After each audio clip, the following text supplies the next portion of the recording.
wins on the year. The winner of this Class Rural semifinal will be in action tomorrow to take on the Holmes County Blue Devils, who had a 5-1 win earlier today to punch their ticket to the state championship game. As we get set here for Game 2, here's a look at the lineup for the Trenton Tigers, who are the visiting team on the scoreboard as written out by head coach Chris Marlowe. Branch Bivens leads off. Mason Buncannon bats second. Jordan Marlowe hits third. Pearson Weatherill in the cleanup spot, followed by Ty Moses, who bats fifth. Isaac Johnson hits sixth. Zane McCardle bats seventh. Brock Petrello hits eighth. And Noah Owens bats ninth, with Logan Marlowe, the third baseman, who will be playing defense in place of the DH. Petrello, who's in the eighth spot.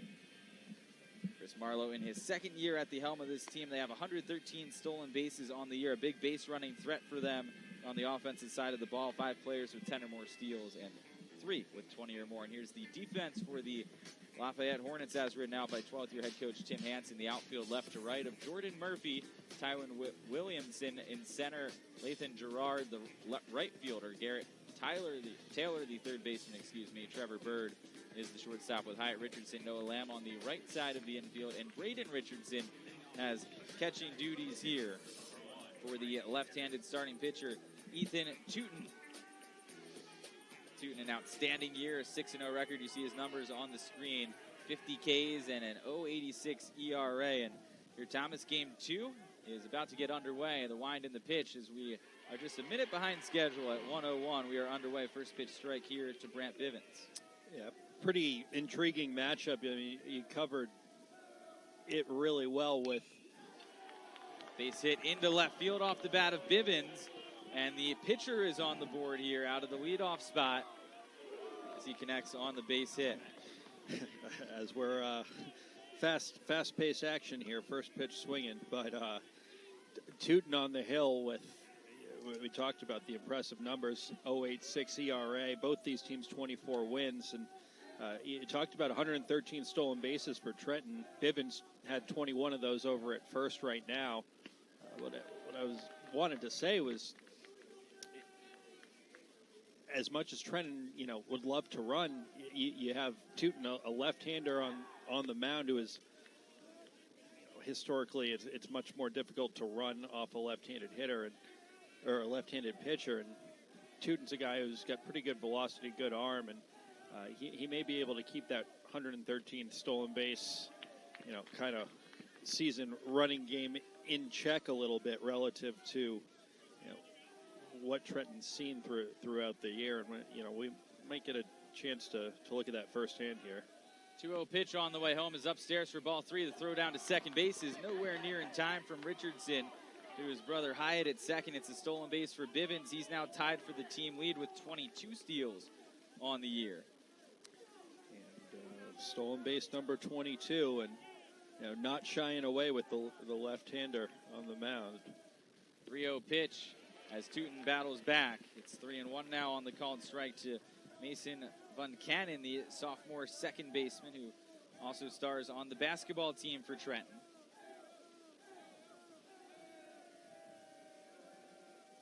Kick in the 3-1 now coming home. Swing and a miss. The count runs full. And there are 3 student athletes here for the Tigers who also are multi-sport athletes. Moses, the center fielder, stars on the football team, and Noah Owens, the 9-hitter, is also on the basketball team with Buncannon. Athletic group. And payoff pitch on the way, fouled back. It's always impressive, to have the multi-sport athletes, especially when you get so much focus on and pressure to specialize in a sport.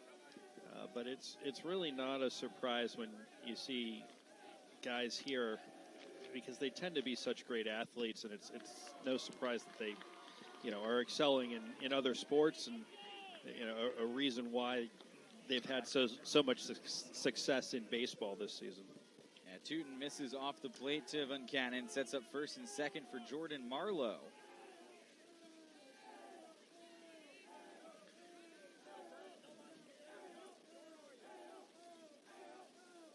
Tootin on the year, just 10 walks in 32 innings as he misses outside, ball 1 to Marlowe. Marlowe, kind of the lone senior at the top of this batting order for the Trenton Tigers. The first couple hitters, Bivens, Bunchanan, and sophomores, and Wetherill after him on deck, also a sophomore. Marlowe, the senior shortstop in the 3-hole here, and a terrific season. Hit over 500 this season. Marlowe takes a breaking ball, called a strike, and it goes to 1-1.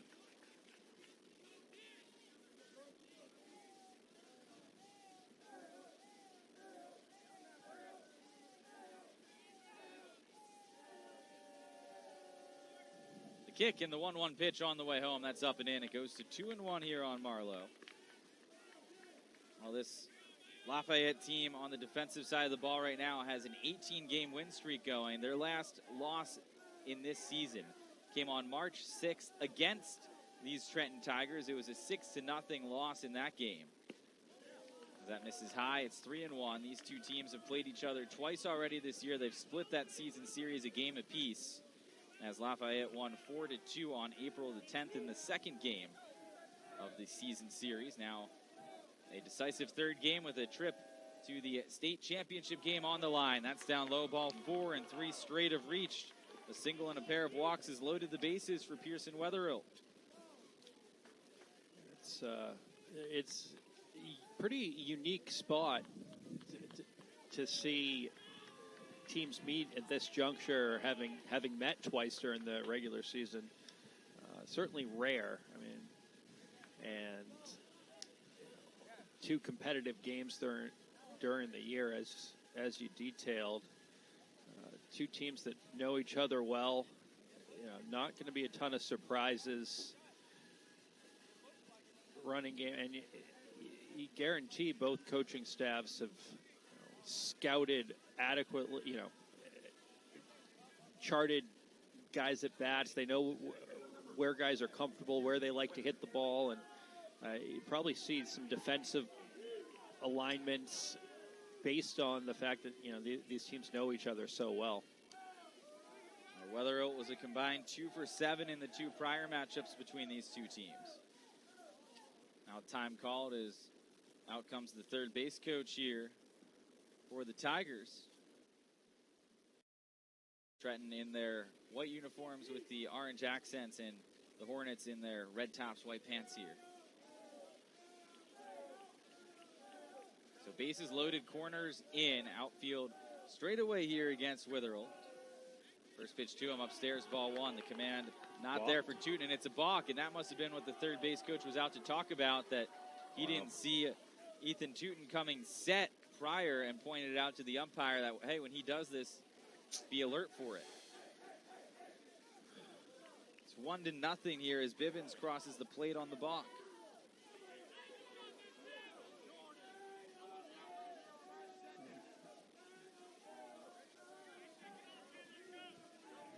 So still a fresh count here for Pearson Wetherill, a sophomore first baseman. First pitch now to him, check swing, foul. It's 0-1. Trenton getting to this stage in the season. They defeated Fort Meade 2-1 in their regional final.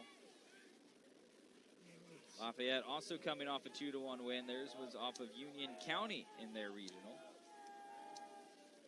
Pitch home.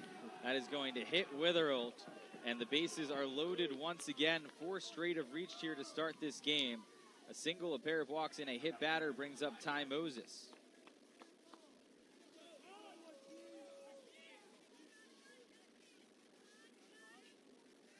Moses, one of those two-sport athletes we were mentioning a few moments ago, on the football team as well, and a team leader in stolen bases with 22 on the season. Now a bit of a break here for Wetherill as he's walking it out down the first base line right now. Yeah, and Tootin on the hill here, obviously not the way he envisioned this one starting out. And perhaps a little kind of out of sorts, the balk throwing him off his rhythm a little bit. And, I'm still a little confused, admittedly, myself, as it looked like he was in the windup, which you're allowed to do. You know, he had the runner on third base, and a balk was called. Anyways, so the issue there, because we had this happen in a Mighty Muscles game the other day, actually. A pitcher went from the stretch to the windup as you get the first pitch home. It's a called strike, and what it is when you have your plant foot vertical right next to the mound, instead of traditionally you toe the rubber and you slide your foot as you do the windup, you get these abbreviated windups that guys do now, where it's parallel to the mound, I should say, as the count goes to 0-2. If you do it that way without telling the umpires that, hey, I'm pitching from the windup here, it's a balk because you are starting and stopping while already engaged with the rubber. Right. 0-2 pitch on the way home, check swing foul, stays 0-2. And yeah, that was something where it took us, we had to watch that replay 4 or 5 times last week to figure out what the balk call was, and then finally realizing that he must not have made a designation on the foot, and assumingly the same thing here, and that's what the third base coach was looking for.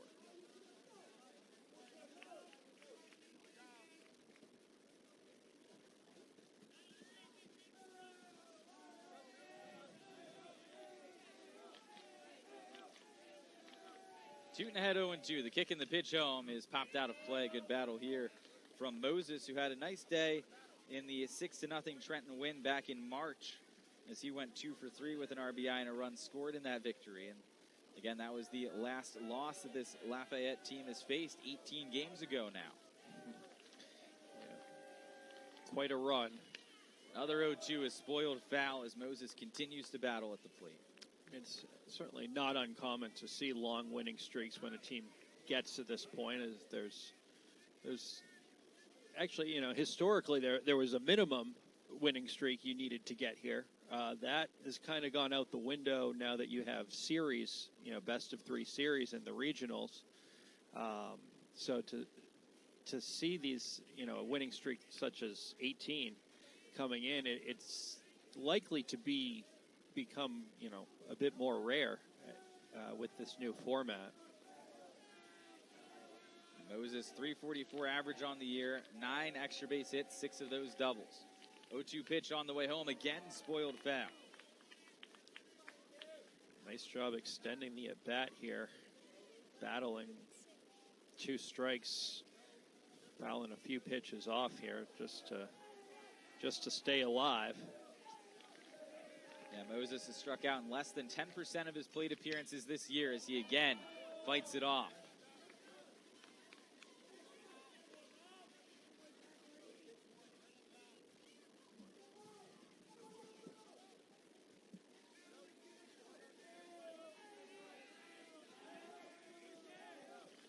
Tootin still looking for his first out, facing batter number 5.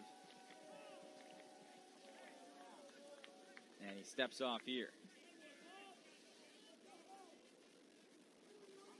Bases loaded, nobody out. They're playing up the middle, double play depth, conceding a run. Another 0-2, again spoiled foul.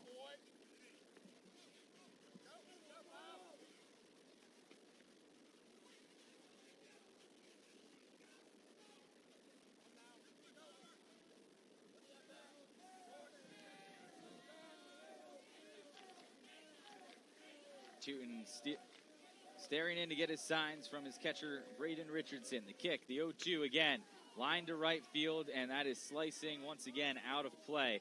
That was pitch number 25 here in the first inning, without an out yet being recorded. So really, no matter how the rest of this frame shakes out, Tootin will not be in this game for the long haul. Yeah, and I mean, this at-bat continues for Moses, who's, I've lost count, but I think he's fouled off 5 pitches here. Another 0-2 on the way home. That is a called strike 3. Ethan Tootin picks up a massive first out as he wins the lengthy battle against Ty Moses and freezes him there with a fastball at the knees. Yeah, that's an important one, and fastball inside corner, down in the zone. Nice job.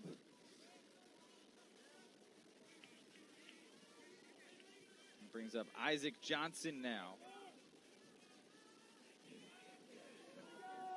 Both sides of this with Tootin during the regular season. I mean, this number is stellar.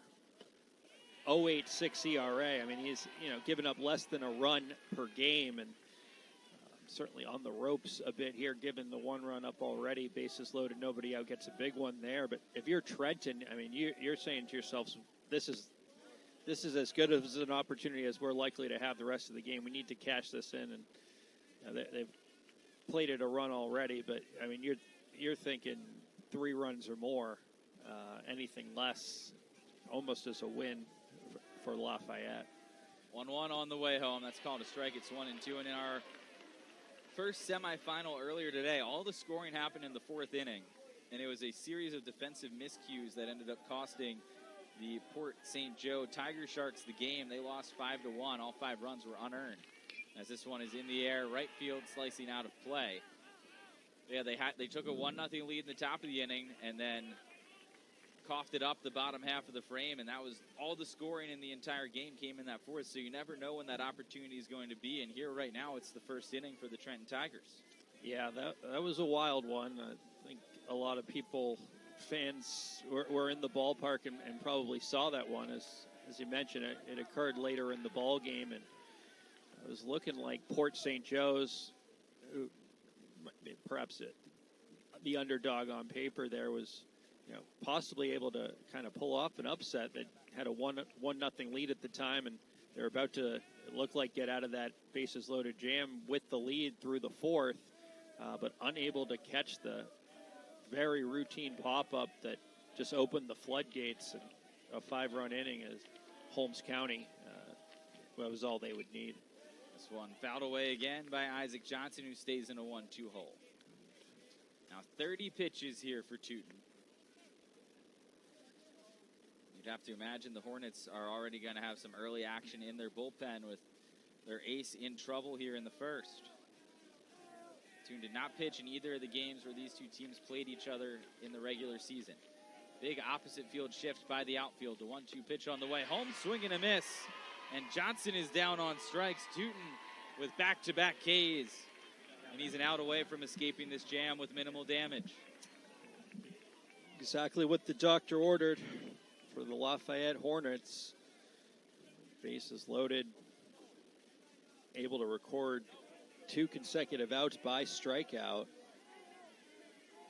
And now it'll essentially take a hit to really do any further damage.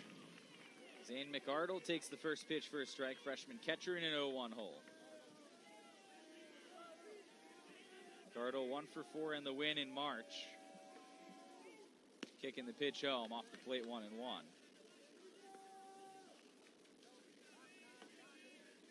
McArdle, catcher, freshman catcher. Only freshman in the lineup for Trenton. He's 2 for 7 in the 2 games these teams have played. He falls behind 1-2 after the called strike. Hit 300 on the year, but on-base percentage well above at 485. Evens up at 2-2 here. Teuton 35 pitches into his outing. First 4 men reached, 1 came in to score. He's got a pair of Ks and a chance to escape here with just the 1 run. Works off the third base side of the rubber, a glance back at second. The kick in the 2-2 on the way home. Swing and a miss. Ethan Teuton strikes out the side after letting the first 4 men reach, and he escapes the bases loaded jam. A run on 1 hit, 3 men left for the Tigers. Teuton limits the damage and does a stellar job as he Ks Moses Johnson and McArdle. We go to the bottom of the 1st inning. It's Trenton 1 and Lafayette coming up here on the NFHS Network. This presentation of the NFHS Network is brought to you by Academy Sports and Outdoors. Have fun out there.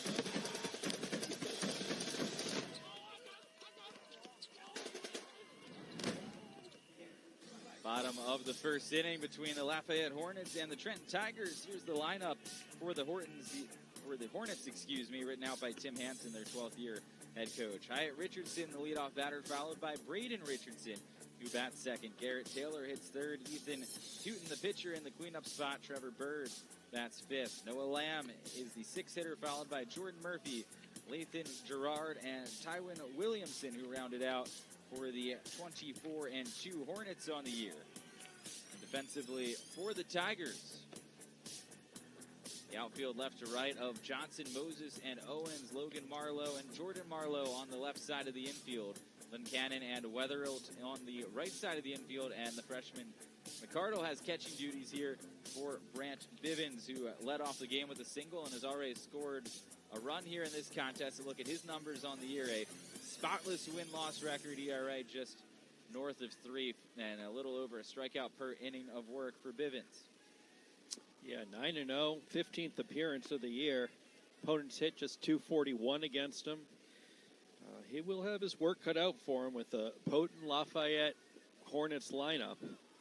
And if you're the Trenton Tigers, you do have the lead 1-0, but you're almost certainly kicking yourselves that it's not more. Now here he'll be facing Hyatt Richardson to start things off, the Florida Gulf Coast University commit here in Fort Myers, Florida, where he'll play for the Eagles in the A-Sun Conference. Younger brother Braden batting behind him in the lineup.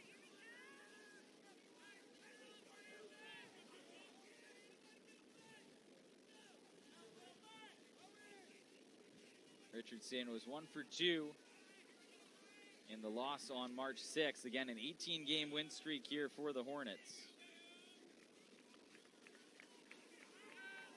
And was 0 for 2 on the win on April 10th.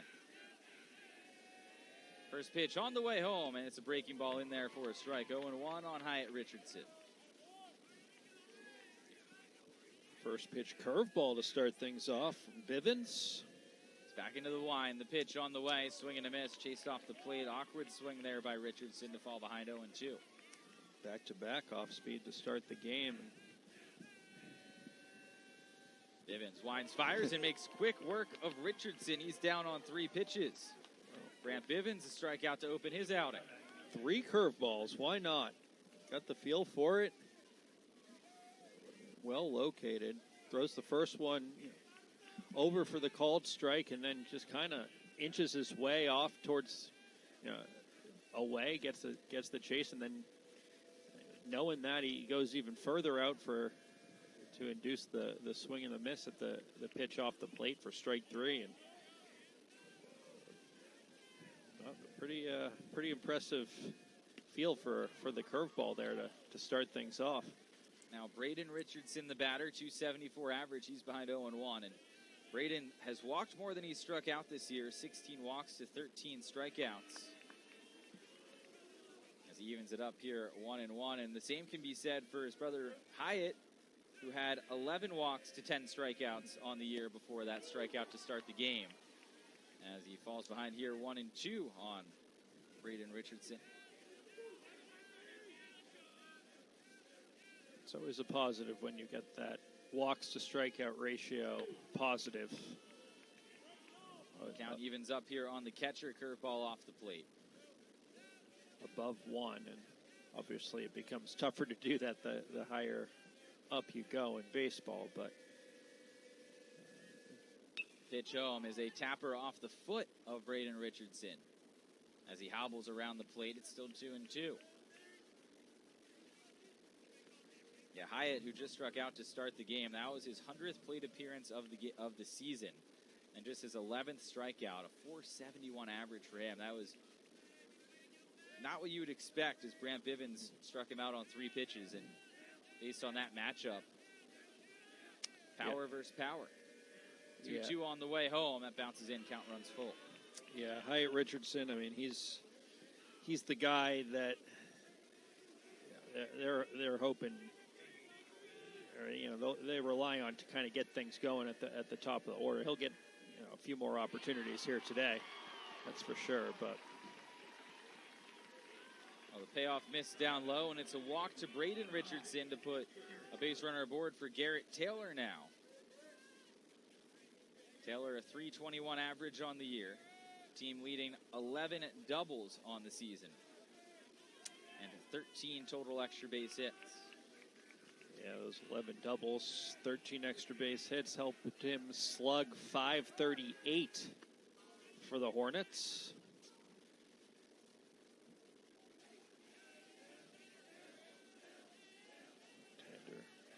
Richardson on first, 6 steals on the year. 0-1 the count.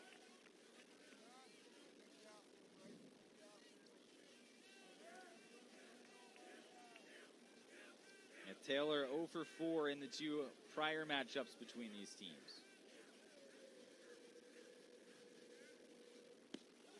That's off the plate. It's a ball and a strike. Pitch just off the plate. Definitely hear some of the Trenton Tiger faithful showing their disagreements with that call. But it's interesting, actually, in the opening game of this semifinal. I think that pitch probably would have been called a strike.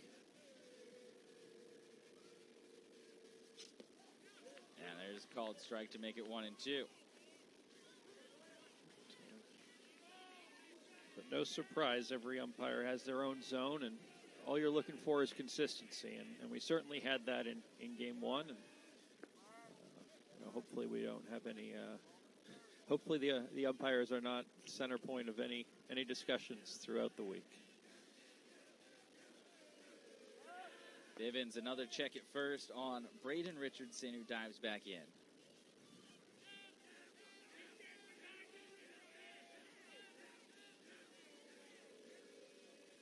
One-two pitch on the way home. That's off the plate, 2-2.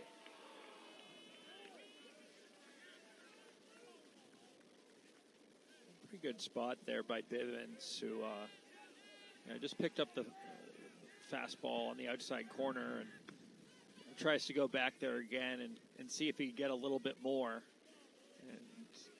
And that pitch just a couple inches further out than the pitch before that was called the strike. And so I think he's kind of seeing the edge of this zone, and that's important to understand and realize as a pitcher early in the ball game, knowing what you have to work with. He's also picked off 4 or 5 times now for Braden Richardson.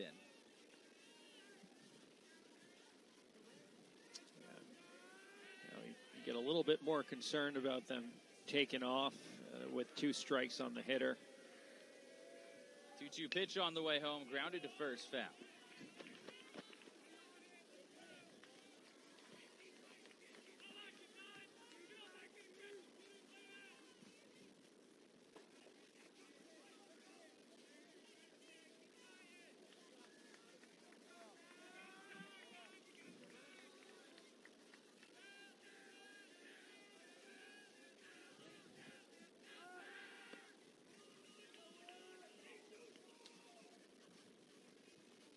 Brant Richardson over there at first base. He was starting for this team as a shortstop since 7th grade.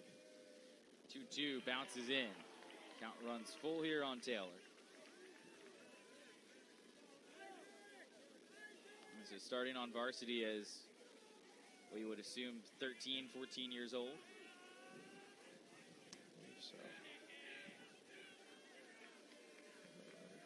Payoff pitch on the way home. It's grounded on the right side, and that is stopped by Van Cannon. They throw behind the runner at second, and out at second base is Braden Richardson.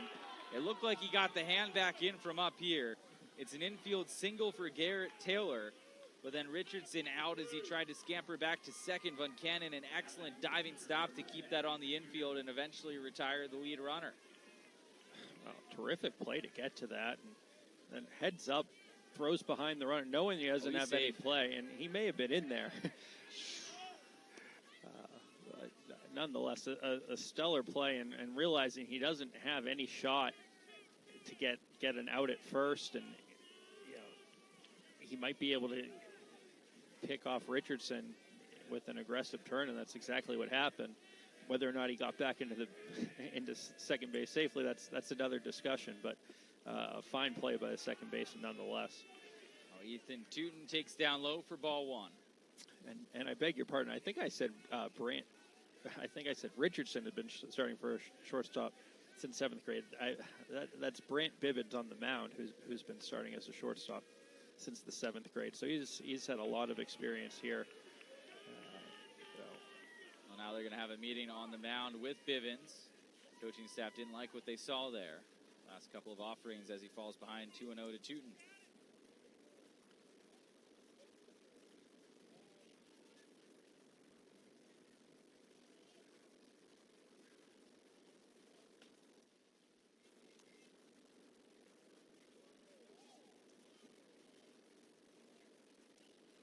Just good heads-up baseball there, with that 4-6 put-out, Thomas, where you just wouldn't necessarily expect that play to be made and executed the way it was, but it was done to perfection. Yeah, it really was, and it's not something you'd think is ever taught. It's just somebody that really understands the game, the speed. It's not, it doesn't speed. The game doesn't speed up on him. He understands. Just has a really good mental clock in his head. Is Glenn Cannon there at second base. 2-0 pitch, chopped back up the middle. Chance for the shortstop Marlowe, who will go to first, and that'll retire the side. A hit and a man left for the Hornets. They fail to respond in their half of the first. It's still a 1-0 Trenton lead as we go on to inning number 2 here at the FHSAA State Championship Tournament.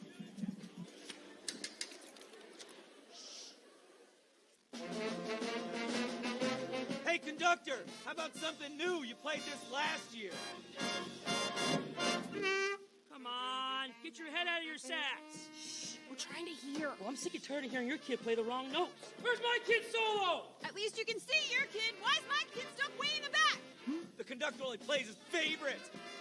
My kid heard that solo. You saying I did?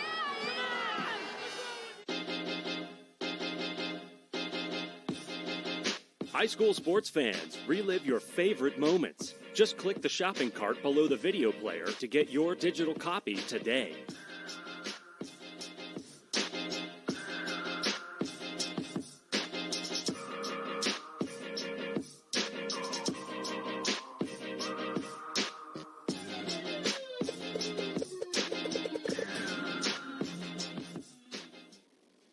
Watching live coverage of the FHSAA Baseball Championships on the NFHS Network.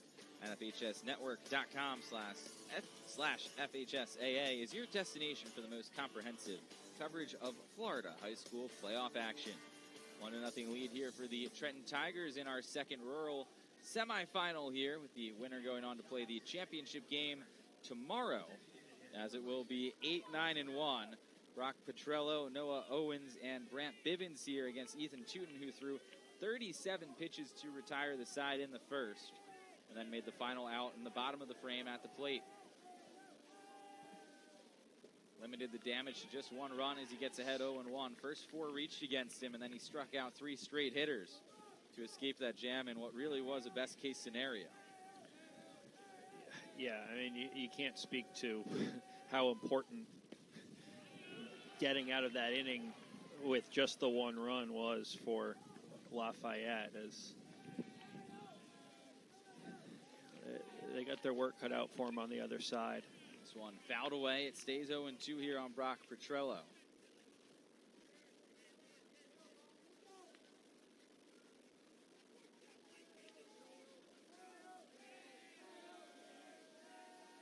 Wind in the pitch on the way home. That's off the plate, a ball and 2 strikes on the senior designated hitter.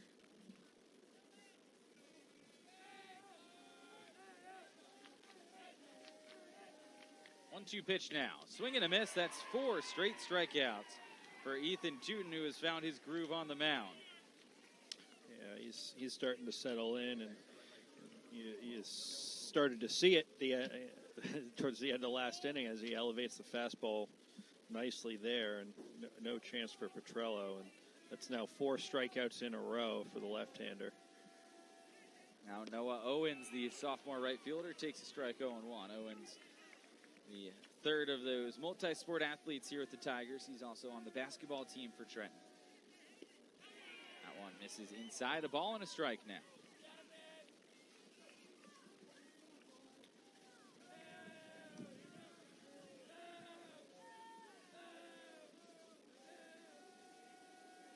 Wind and the pitch on the way home. That is called a strike. It's 1-2. Nice fastball on the outside part right there, and I think we're starting to see the Teuton that had the 0.86 ERA during the regular season here. He gets a swing and a foul there. Gets a piece of his catcher, Richardson.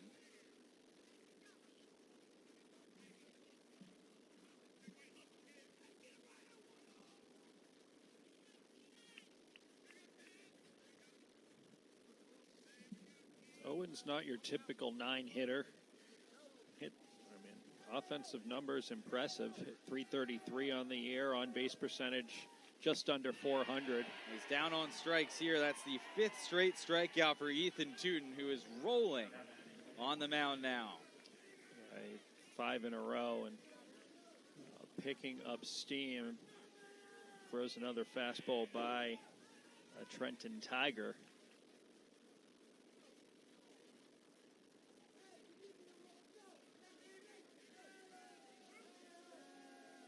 Top of the order now for Bivens, who singled to lead off the game. He takes down low ball 1 and came in to score on the balk in that first inning.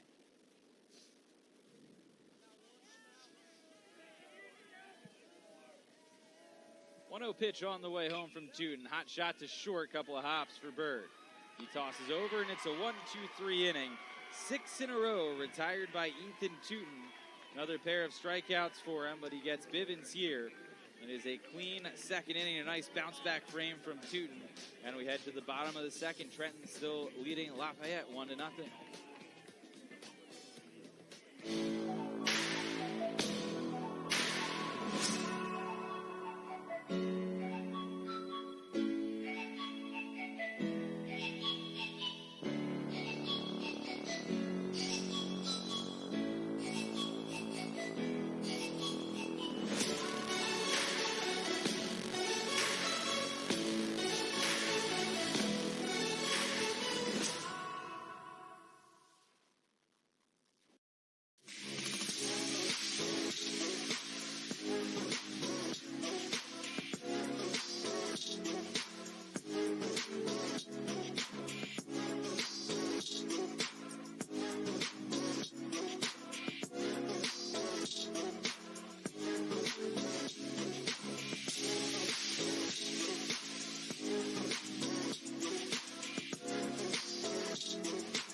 High school sports fans, never miss another game. Become a subscriber to the NFHS network to watch live event coverage, game replays, and highlights from high school sporting events from across the country. Millions of athletes, thousands of games, one destination, NFHSnetwork.com. We are high school.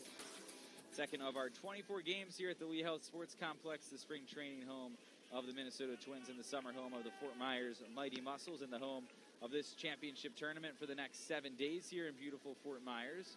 Temperatures in the mid-80s, sunny skies overhead.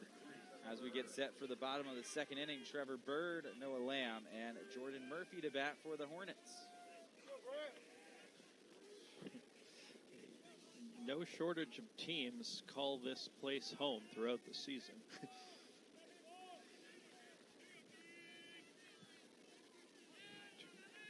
Bird, a combined 3 for 6 with a run scored in the 2 games between these teams. As he takes a strike and it goes to 0-1.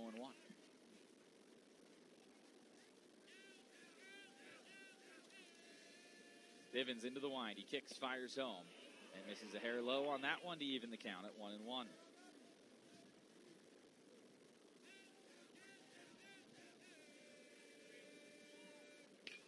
Tapper back towards the box. Bivens backhands and lobs it on over to first to retire Bird. That's a big first out. Bird is the team leader in stolen bases. He's the only one in double figures for the Hornets, so keeping him off the base paths, pivotal there. Yeah, absolutely. Guy you want to keep off the base paths, as you said it, and especially a leadoff hitter.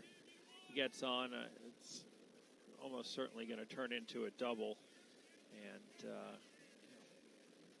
if you're Bivens on the mound and sophomore, I mean, I'm sure there naturally have to be, some jitters, but when you get an easy comebacker, get that first out of the inning, it does help you settle in. There's no question about it. There's a hot shot to second. Diving stop on Cannon. Second chance for him, and he won't make the play this time. It's an infield single for Noah Lamb. Lamb was 2 for 3 in the win on April 10th between these teams, and shoots one up the middle of Cannon. Another good diving stop. He's made 2 of those today, but unable to get a out anywhere on this play. Yeah, good effort. It still would have been a really tough play. Would have been very close at first, even if he had gloved it. Good effort, but nice piece of hitting by Noah Lamb. Squared that one up, and well-deserved base hit for him here in a Final Four.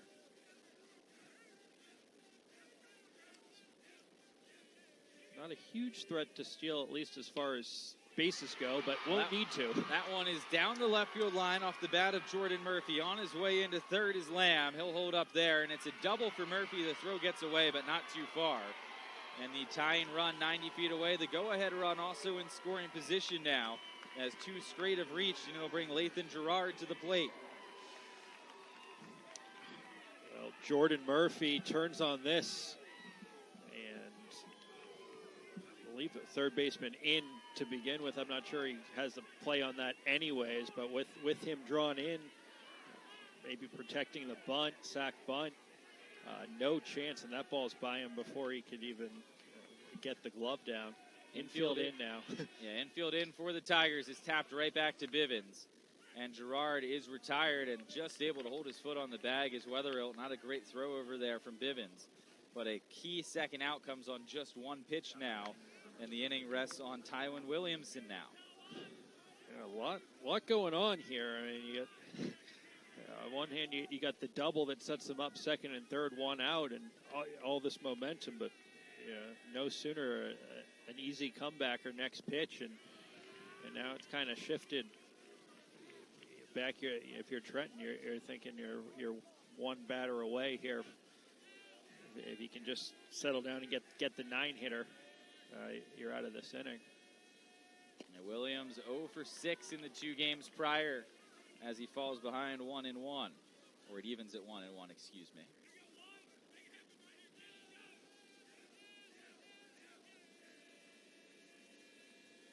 Kick and the pitch on the way home. Line to right field. That's going to slice foul. Williamson fouling that one down the right field line. Seemed a fair bit behind that as far as timing goes, and I would imagine that's something as a pitcher, as a coach calling pitches, you notice, and I would not expect anything off speed, but he gets it. And lifts it to left field. Back and making the catch is Johnson to retire the side. A pair of hits and a pair of men left in scoring position for the Hornets. Another 0 on the board for Brant Bivens. We go to the 3rd inning in a 1-0 game.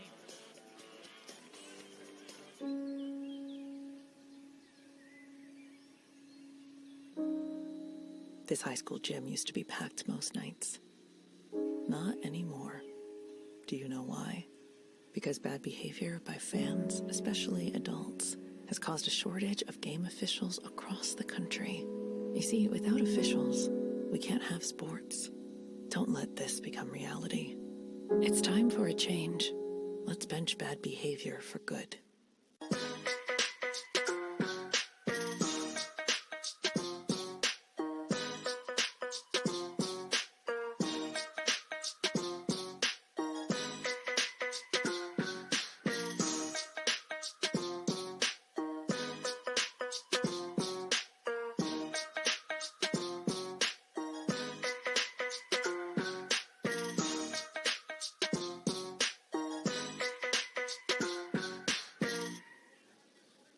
fans, today's event is available to download. Just click on the digital copy button under your event video player to download a digital copy of the event right on your computer.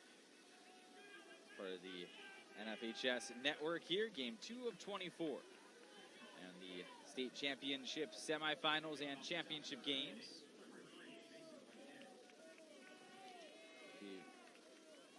Mason Van Cannon, Jordan Marlowe, and Pearson Wetherill to work here in the top of the third, 0-1 after the first pitch strike from Ethan Tootin.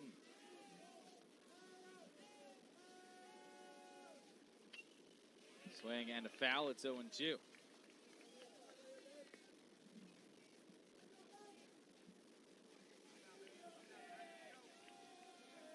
Van Cannon, 370 hitter on the season.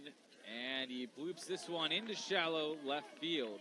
Nice piece of two-strike hitting as he muscles it just out of the reach of the shortstop Bird for a leadoff base hit. There you go, kind of showing you why. And it's not an at-bat or a hit that it's going to necessarily go in the top of the highlight reel, but he's fooled on this pitch. He's got 2 strikes on him. He's fooled on it, and the difference is, and the reason he hits 370 there, he stays on it, and he's still able to square it up. He doesn't hit it overly hard, but he gets enough of it to give himself at least a shot, and that's what good hitters do. I mean, and he's going to get himself to second base here. This one gets away there from the first baseman Lamb on the errant pickoff throw by Tootin.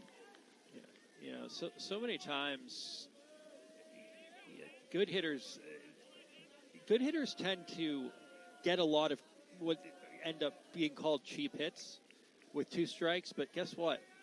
There's a reason. There's a reason. They're putting the ball in play. You can't get a cheap hit if you don't put the ball in play. So never apologize for a bloop, an infield hit. You earned it by putting the ball in play, especially if there are 2 strikes. 0-1 pitch on the way to Marlowe, called a strike, and a guy that certainly puts the ball in play a lot in Jordan Marlowe, a .514 average on the year. 38 runs scored, which leads the club in both those categories. It's behind here, 0-2 though, lefty on lefty, tough matchup. Marlowe walked in the first. Kick and the pitch on the way to him, that's down low, a ball and 2 strikes. Jordan Marlowe, kind of the quarterback of this team. Senior shortstop, as you mentioned, led the team in hitting. .514 on-base percentage, .650. That one down low, 2-2. But he's thinking RBI here.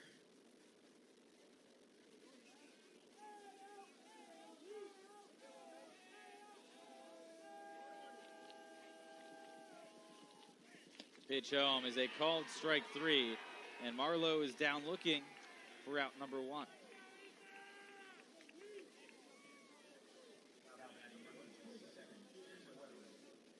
Fastball at the knees, and really well-located pitch by Tootin. And I'm sure Marlowe thought that ball was just a fraction down. The fact is, with 2 strikes, that's something you got to swing at. First pitch upstairs to Pearson Wetherill, who was hit by a pitch his first plate appearance.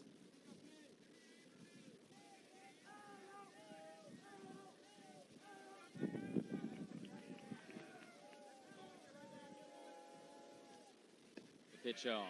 Called a strike. It's 1-1.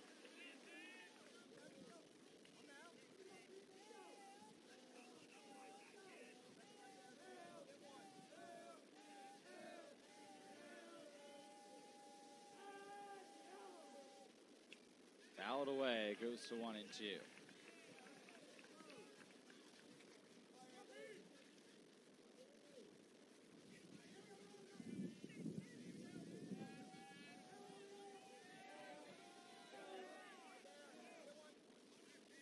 Time called now by the batter, Wetherill.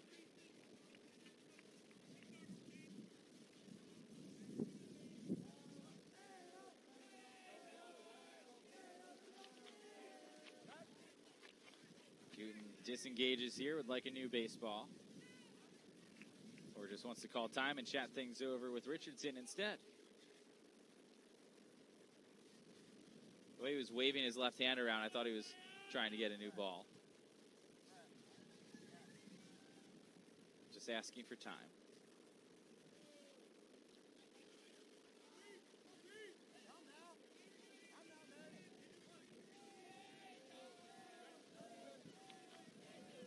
Tootin set at the chest. Kicks and fires. The pitch home. Is a tapper back towards the mound. Tootin has the runner going towards third. He fires over to third, and the tag is in time from Taylor. They get the lead runner there. As Van Cannon took off on first contact, and Tootin, nice play on the mound, good reflex, good feed. And they're 2 away. And nice job by Tootin. Fielding his position.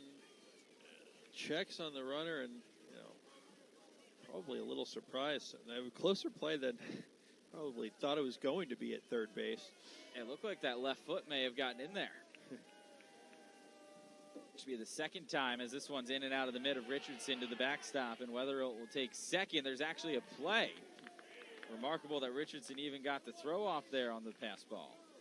So, one pitch later, and we're kind of exactly where you would have expected we were with runner on second and 2 outs had they not erased the lead runner there. We'll have a pinch runner here now at second base.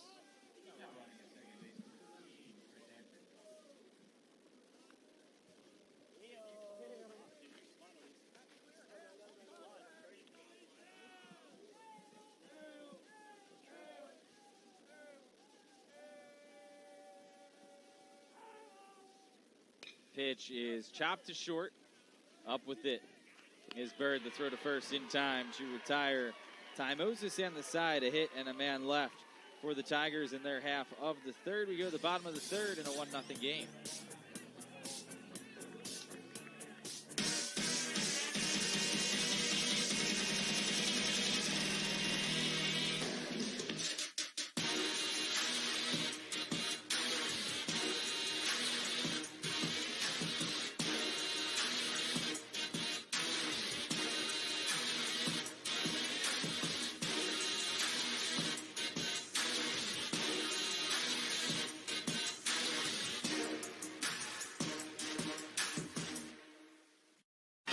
What rhymes with great?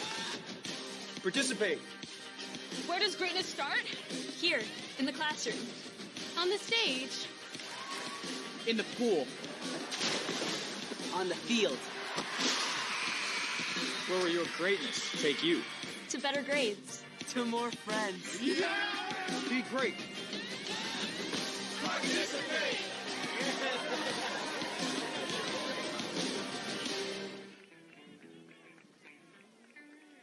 Bottom of the third inning at the Lee Health Sports Complex in Fort Myers, Florida. Welcome you in here to Southwest Florida. That'll be the top of the order due up for the Lafayette Hornets in Hyatt and Braden Richardson and Garrett Taylor here. Second chance around against Grant Bivens, who first time through the lineup yields 3 hits and a walk, but gets through without any damage on the scoreboard. Yeah, he's the Lafayette Hornets, they've made him battle. Certainly put him to the test, but no blemishes and a 1-0 lead he will try to preserve here in the third. Yeah, Hyatt Richardson will be the leadoff batter here. He is the lone strikeout thus far. Florida Gulf Coast University commit, .471 average on the year with 10 extra base hits. As he pops this one up out of play, it'll go to 0-1. And Bivens made quick work of him in the first inning on 3 curveballs struck him out. That's right. Started the game off with 3 straight curveballs to record the swinging strikeout. And just some housekeeping from last inning. Chris Hampton was the pinch runner. He was not on the Max Preps roster, but he was on the game day roster as Hyatt Richardson hit by the pitch to put the leadoff man aboard on the handwritten rosters we get from the coaches here, which we had to find in the stack of papers versus the Max Prep one that was on the top. But nonetheless, Hampton was that pinch runner, just to those of you keeping track at home. Leadoff man aboard now for the first time for the Hornets. Braden Richardson, who walked in his first plate appearance, is now the batter. 5 stolen bases on the year for Hyatt Richardson as Bivens checks in on him.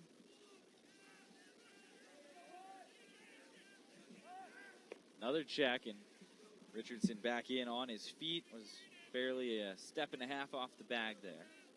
Be interesting to see. And third baseman in, perhaps expecting a sacrifice bunt situation here, trailing by a run. In a game where you figure runs tough to come by with the leadoff man aboard. Yeah, Marlowe well in front of the cut. He's a good 4 steps onto the grass now as the pitch is called a strike. Outer edge to make it 0-1. No sign of it out of Braden Richardson.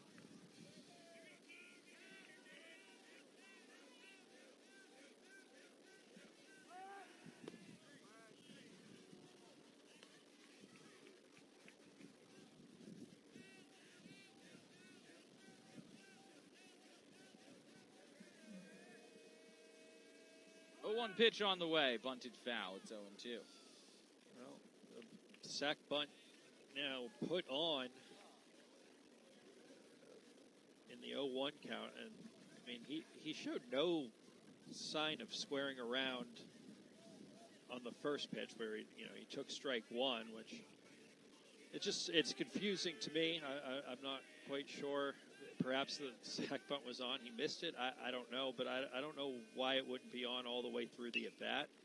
At least to start the at-bat if you're going to do it 0-1. But anyways, he is swinging away now with 2 strikes on him. Still in an 0-2 hole after he fouled the last offering from Bivens off. Brandt comes set at the belt, kicks and fires home. This is high. That's a ball and 2 strikes on Braden Richardson.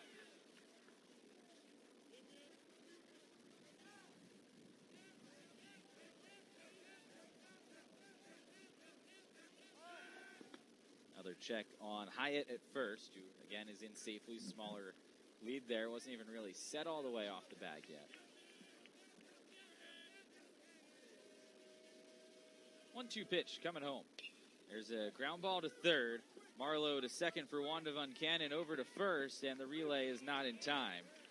The lead runner, Hyatt Richardson, out at second base, but Braden reaches on the fielder's choice. Nice job over there at third base by Logan, who is defensive specialist in there today. Really nice job. Does great feed to second, and really a nice turn all around. That play at first, much closer than off the bat I thought it was going to be.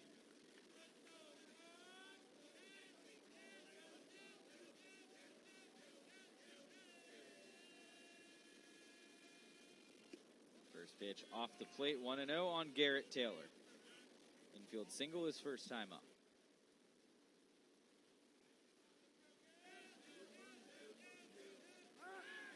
This time Braden back in with a slide at first.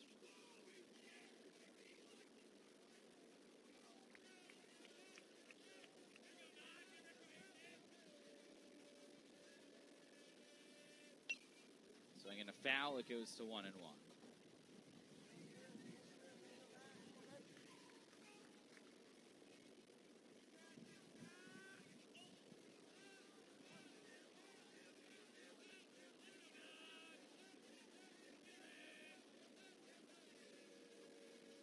Kick in the 1-1. Swing and a miss out in front was Garrett Taylor. He falls behind 1-2.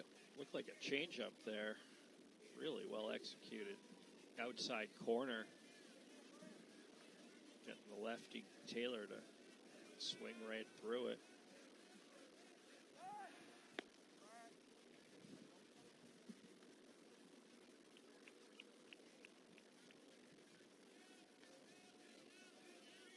Taylor widens out a little bit at the plate, deep into that back left leg. Kick in the 1-2 pitch. Taylor, hot shot back up the middle, diving stop by the shortstop Marlowe. He bobbles and everybody's going to be safe. An infield single for Garrett Taylor. Excellent job by Marlowe to dive and knock it down, but he's unable to make the play. It's first and second now for Ethan Tootin. Yeah, this ball's in his glove initially, and does a nice job, as you said, to knock it down, and still creates a close play at second, but the speed just too much. And go as an infield hit. Great effort, but 2 men aboard now for Lafayette with just the 1 out. Chance to tie this ball game. And Taylor now with 2 of the 4 hits for the Hornets, a pair of infield singles for him. One a diving stop by Van Cannon, another a diving stop by Marlowe. And Tootin now at the plate with the tying run in scoring position in Braden Richardson.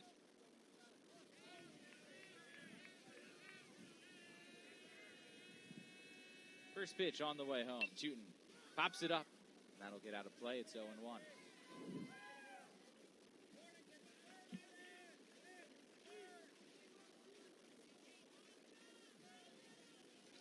Golden opportunity here for the Hornets, and Tootin to help his own cause here. And sometimes, a pitcher doesn't get the opportunity to hit, and you feel kind of helpless when your team's behind in a game. But trailing by just the 1 run here, he's got a chance to drive in a game-tying run, or even take the lead with a ball if he can find a gap. A second on the team with 23 runs batted in, a .294 average on the year with a dozen extra base hits.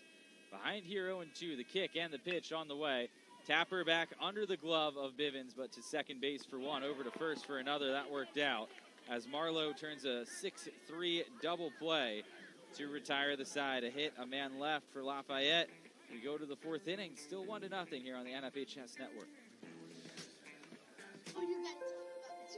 The innocence of youth. Is there anything any better? But soon they'll be in high school and facing all the same challenges you faced. How to make friends, how to fit in, how to be cool. We want our children to have everything they'll need to live fulfilling and productive lives. Make sure the kids in your family are among the more than 12 million participants in America who take part in high school sports or activities. High school sports fans, relive your favorite moments. Just click the shopping cart below the video player to get your digital copy today.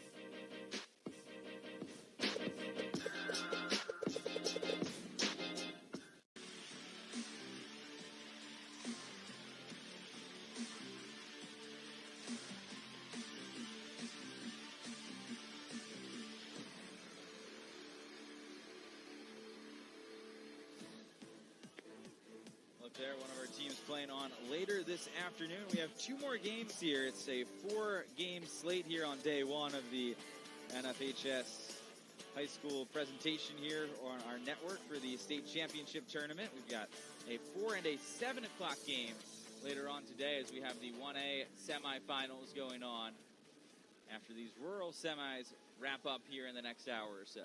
Yeah, that's one of those teams, Miami Brito.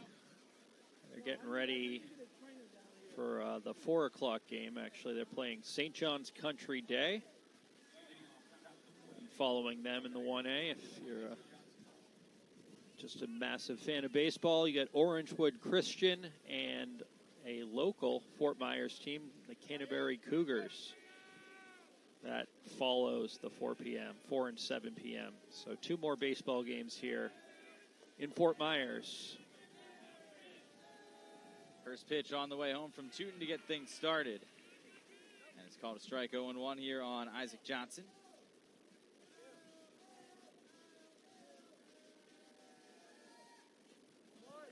That one misses down low, a ball and a strike.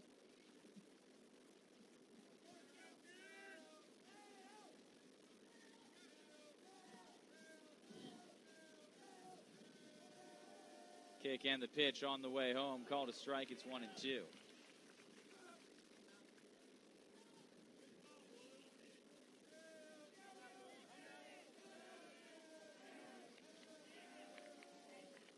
This one sprayed foul. Stays a ball and 2 strikes on Johnson, who struck out, one of 6 strikeouts thus far for Tootin. Yeah, as we enter the 4th inning here, 1-run ball game. Just the 1 run on the board back in the top of the 1st. Swing and a foul tip. That's out of the mitt of Richardson. That was an inning that saw the bases load. First 3 hitters got on, a walk, brought in the runner before Tootin really bared down and picked up 3 consecutive strikeouts to minimize the damage at 1. Pitch home is knocked foul yet again onto the berm. And then kind of a little bit back the other way last inning with a couple runners on, just the 1 out, and Lafayette able to, or Trenton rather, able to roll this double play to end the inning. And both teams offensively have left a little bit out there. That, if this result doesn't go their way, they're going to be probably a few instances already they'll look back on and with a little regret. Well, that's strikeout number 7 for Tootin as he gets Johnson for the second time. So twice the leadoff man has reached and twice the leadoff man has been struck out here by Ethan Tootin. Beautiful changeup right there by Tootin, and that changeup when you're from a left-handed pitcher to a right-handed hitter, it's a very effective pitch when you have a feel for it, because it breaks away and it just ends up being very tough to reach as a right-hander when you're expecting the fastball, and it's located on the outer half as that was. Zane McArdle behind 0-2 after a pair of fouls down the right side.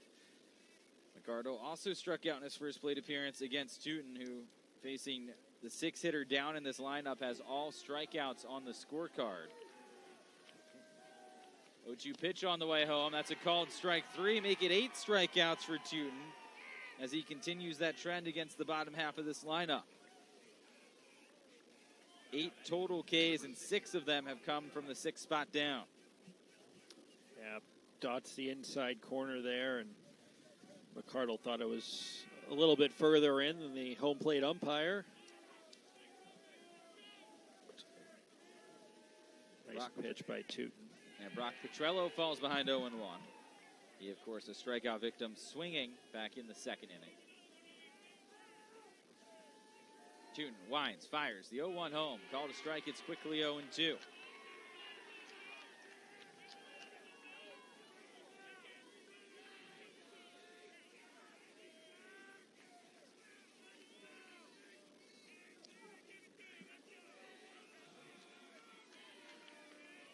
Pitch on the way home. That's a called strike 3.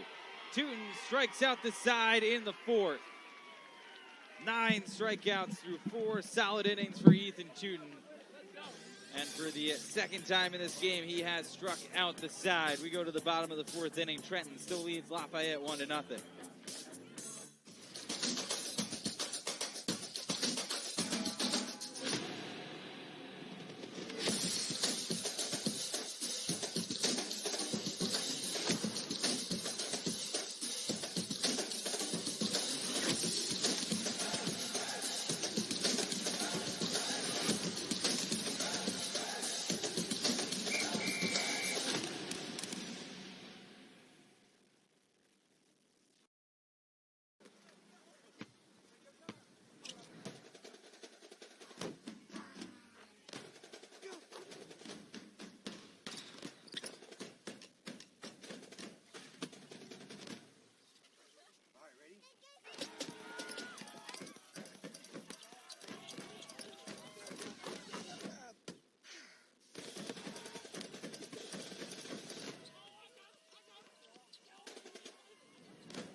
You're watching live coverage of the FHSAA Baseball Championships on the NFHS Network. NFHSnetwork.com/FHSAA is your destination for the most comprehensive coverage of Florida high school playoff action.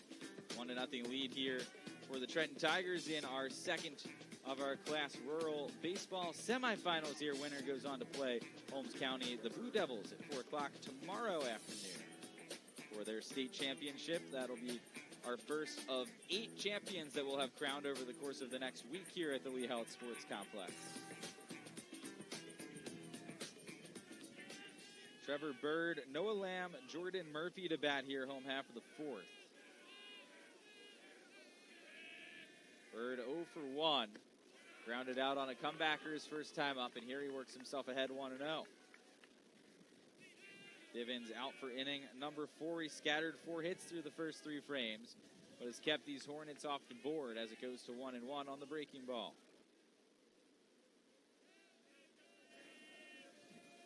Grant winds, fires home. The pitch is fouled away. It's 1-2.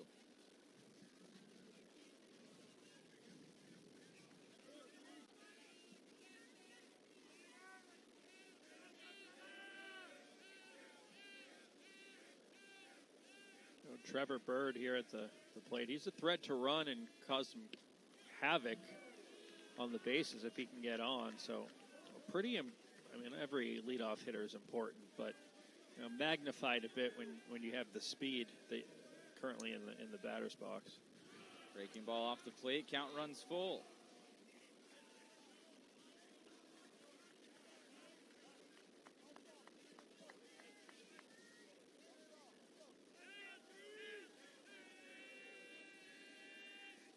Payoff pitch is smoked to left field. That is well struck towards the berm and left, and it's going to hop off the wall.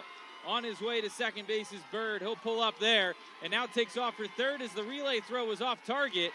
It's a double and an E7, and the tying run is 90 feet away now. Bird, excellent read there to see that Johnson's throw in airmailed Marlowe, and he takes the extra 90 feet.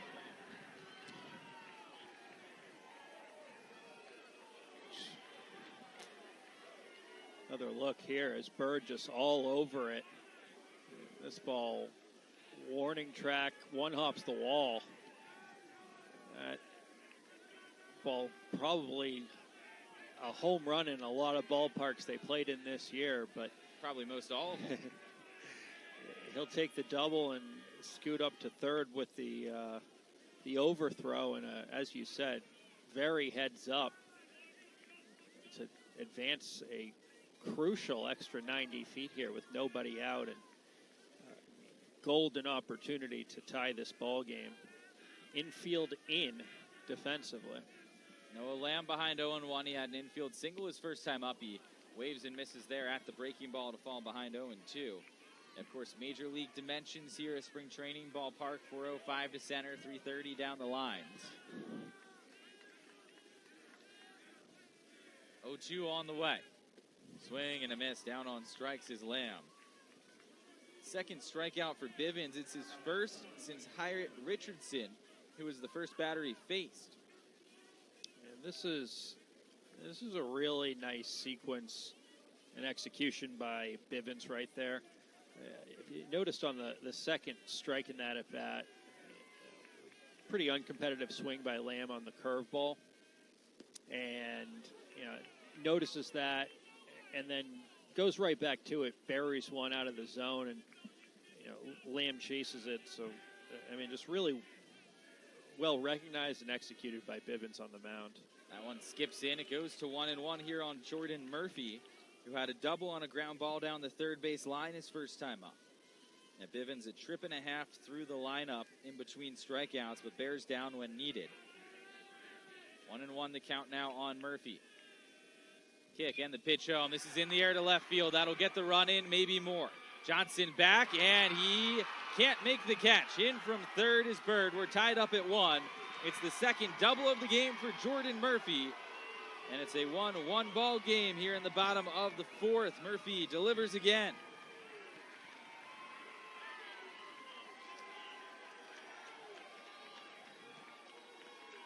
Another look here, and that's just a terrific job by Murphy. Is with 2 strikes on him, kind of shortens up, stays back on the curveball, and smokes that ball out to left. And off the bat, it's doing everything he needs. As it's at the minimum going to be a sac fly, but he gets enough of it to get it past, over the head of Johnson out there and in left, who gave a good effort, but not just tie the game, but set yourselves up to take the lead with now only 1 out in a man in scoring position. Lathan Gerard, the batter. First pitch to him. Down low, ball 1. It's now 6 total hits for the Hornet offense. 3 of them have been doubles. 2 of which, of course, coming this inning. Go-ahead runner in scoring position. 1-0 pitch, grounded up the middle. Marlowe up with it. His only play will be to first, and the throw is on target to Wetherill to retire. Lathan Gerard for out number 2 as Murphy advances to third.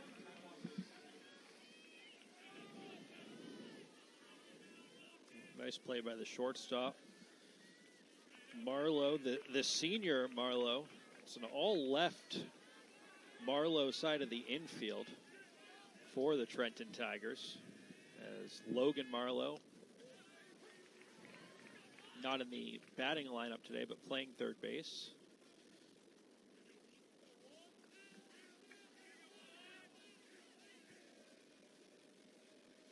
Oh, 0-1 the count on Tywin Williamson. He taps this one back up the middle, out of the reach of Bivens. Charging in second baseman Van Cannon. The throw to first is not in time. It draws Wetherill off the bag. Williamson puts it in play, and in comes Jordan Murphy. It's 2-1 Hornets. They've scored twice here in their half of the fourth. Well, I mean, Williamson was absolutely moving down the line. And, I mean, this is interesting because, so I thought he beat the play to begin with. I did too. And, you know, he did. So it should just be a straight infield single. But what's interesting here is the umpire made the ruling that he was off the bag. So now, the problem is that now the coach for the other team saying get help, and if the home plate ump says he was on the bag, then they could rule him out. But I mean, they're going to say he was safe, and it's the right call.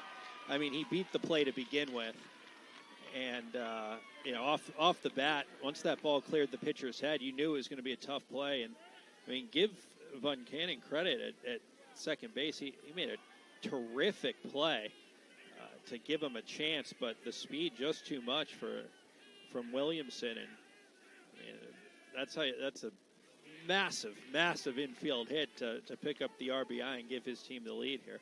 And it's officially put on the board as an infield single, as we thought it should be there. There's a first, or a pick at first.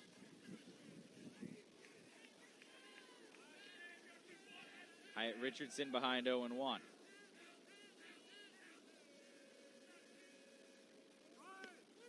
That's called a strike. Throw down to second base. Runner going, and out at second base is going to be Williamson to retire the side. But the damage done. 2 runs on 3 hits. Nobody left for the Hornets in their half of the fourth inning. As we go on to inning number 5. It's 2-1. Lafayette in front of Trenton.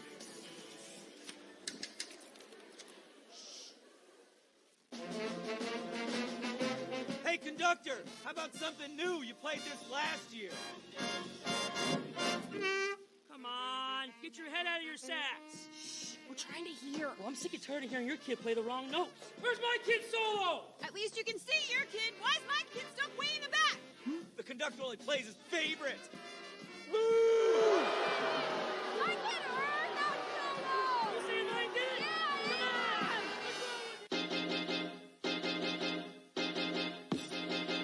High school sports fans, relive your favorite moments. Just click the shopping cart below the video player to get your digital copy today.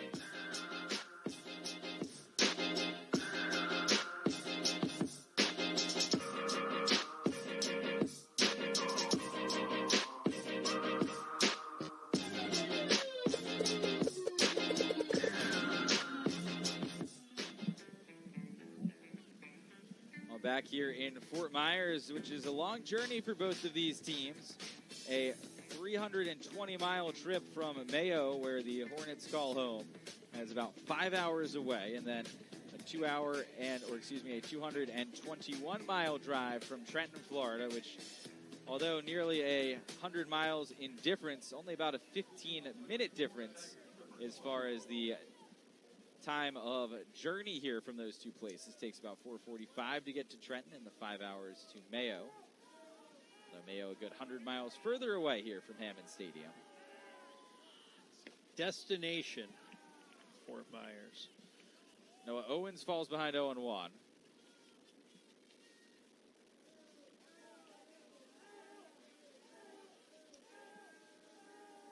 1-0 pitch on the way. That's called a strike. It's 1-1.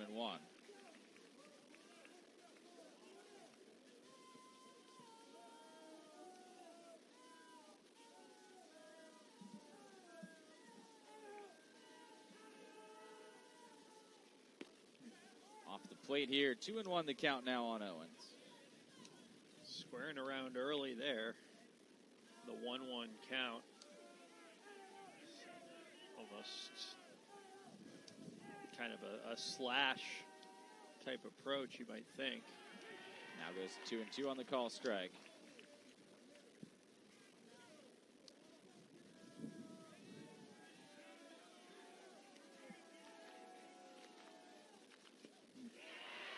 And there's a swing and a foul tip held on to by Richardson on strikeout number 10 for Ethan Tootin.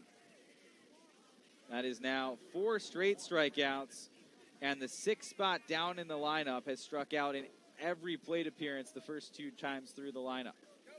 Yeah, nice job by Tootin right there, and he has certainly settled in after kind of the rocky start, the first 4 hitters of the ball game.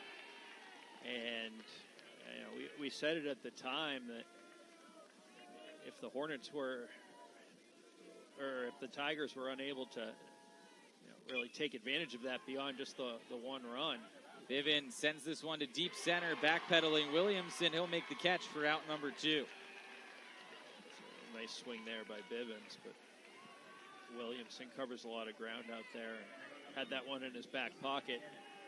But just to finish that thought, when they were able to get out of that top of the first with just the 1 run given up, you kind of felt the advantage shifted back towards Lafayette, and able to kind of break through last inning, get the lead in this ball game, and now just an out away from getting back in there in the bottom of the 5th to swing it, and you're counting outs at that point. 0-1 pitch on the way home, misses out. It's a ball and a strike here on Mason Van Cannon.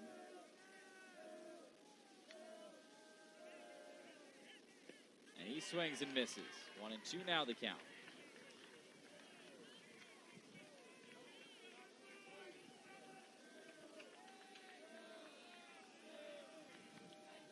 Kick and the pitch home, fouled away.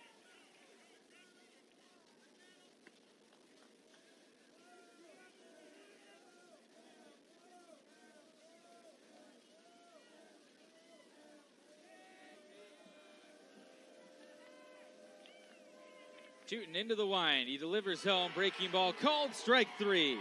11 strikeouts for Ethan Tootin. He's through 5 innings of 1-run ball. And we go to the bottom of the 5th. The Hornets hold on to their lead. It's still 2-1.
Sports fans, never miss another game. Become a subscriber to the NFHS network to watch live event coverage, game replays, and highlights from high school sporting events from across the country. Millions of athletes, thousands of games, one destination. NFHSnetwork.com. We are high school. 2-1 lead for the Hornets over the Tigers. Getting into the late stages of this game, bottom of the 5th inning, winner advances to the state championship tomorrow at 4 o'clock against Holmes County. Bivens facing the top of the order in Richardson, and Taylor, with Hyatt at the plate to lead things off. Swats this one foul to go to 1-1. Couple of runs on 3 hits last inning as the Hornets finally broke through against Brant Bivens. Wind in the pitch on the way. Called a strike. It's now 1-2.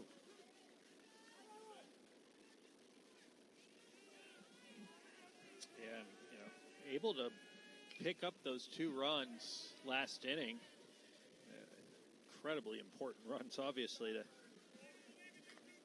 erase the 1-0 deficit and take the lead. But the bottom half of the order comes through with those for Lafayette, as so often. I mean, you'd think the formula for winning this game for Lafayette would have been run production at the top, but so far it's been the bottom half that have kind of bailed them out. Yeah, Richardson down looking, 3rd strikeout for Brant Bivens. 2 of them have come to Hyatt Richardson, the leading hitter for the Hornets, who has now struck out more times than he's walked this year. He entered the game a 10-to-11 ratio, 1 more walk than strikeouts, but now a dozen Ks on the year.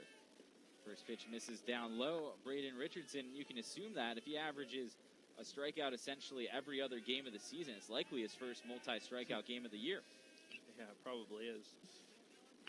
Or if nothing else, it would be his second.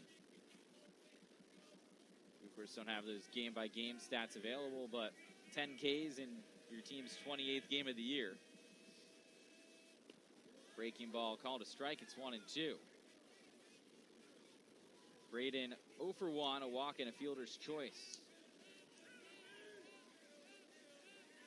Wind in the pitch on the way. The 1-2 offering home. That's a hot shot through the left side of the infield and opposite field.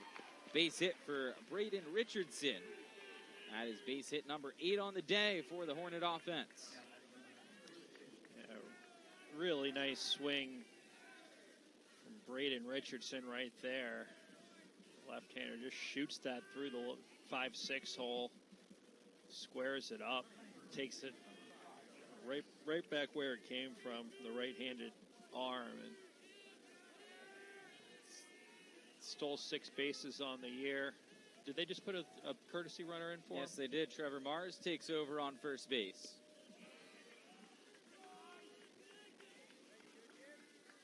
Count 1-0 here on Garrett Taylor, who has a pair of infield singles.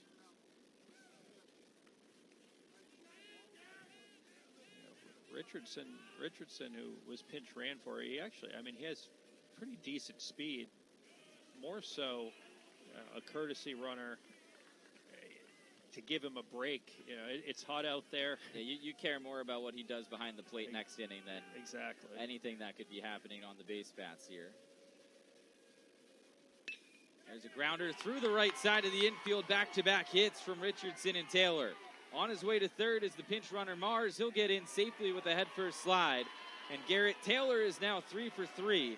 It's first and third with 1 out here in the bottom of the 5th. There you go. That's one of the perks of being a left-handed hitter in the box with a runner on first. Base runner being held on, so you get that extra large hole, and couple chopper through the right side, and that's exactly what he took advantage of, and now you get runners on the corners with just 1 out, and excellent opportunity to expand this lead for Lafayette. Yeah, not sure what the issue was there, but the head coach out there, and Chris Marlowe, was pretty animated with the conversation with our home plate umpire, and he was pointing towards the left side of the infield. Not sure what that would have had to do with any plays this inning here. But nonetheless, they're going to keep rocking here on the mound. It's staying out there, huh? Or is it a pitching change? Oh, it does look as though it is a pitching change. They're going to have a defensive shuffle here, so we'll take a quick break for this pitching change and get everything squared away defensively when we come back.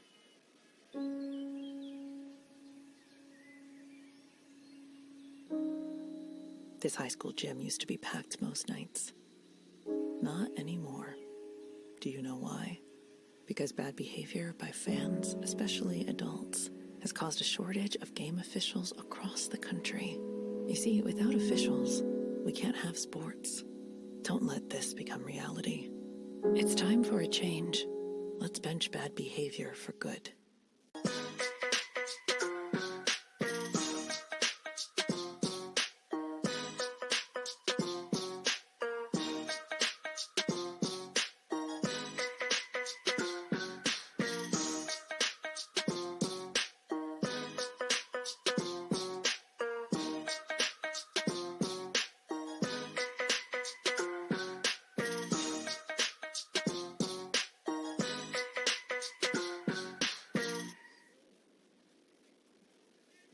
Well, the new defense here for the Tigers as Mason Buncannon takes over on the mound. Jordan Marlowe goes from shortstop to second base, and Bivens is now the shortstop.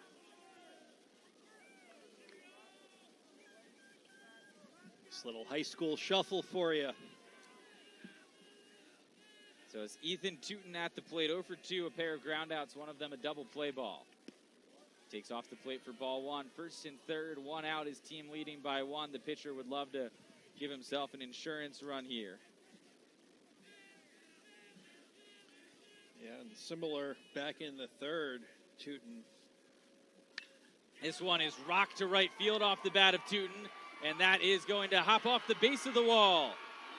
Mars is in. Taylor hits the bag at third. He'll hold up there.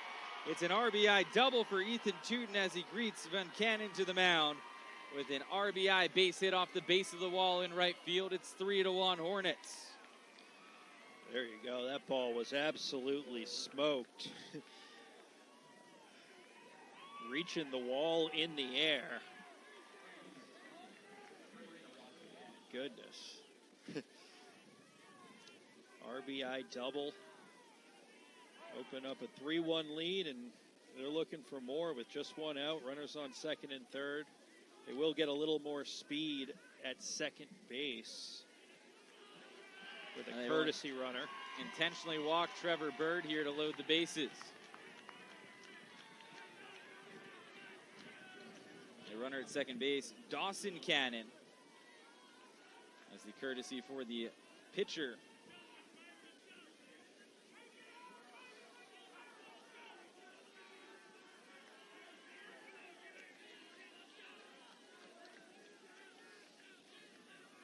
So that loads him up here for Noah Lamb. First pitch on the way to Lamb.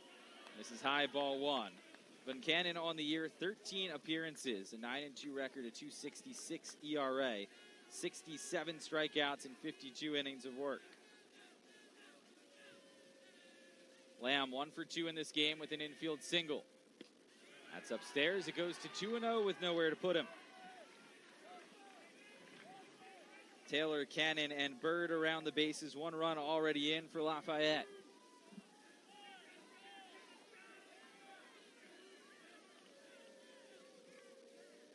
Buncannon kicks, fires, and delivers home. This is called a strike to make it 2-1 as he dots the knees.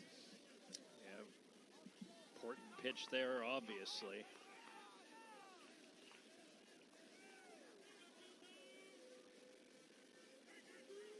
Kick and the 2-1 pitch coming home is high. It goes to 3-1. They check to first. No swing, says the base umpire. Have to deliver here if you're Mason Buncannon.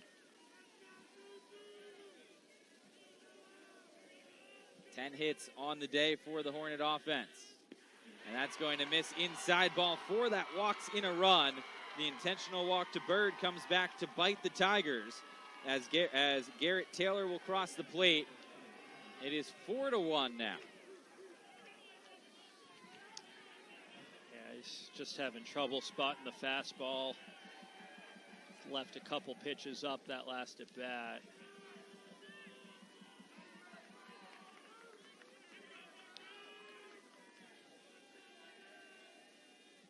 First pitch fouled away here by Jordan Murphy.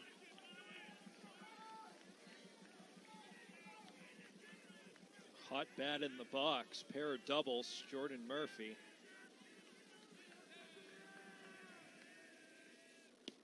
There's a called strike, 0-2.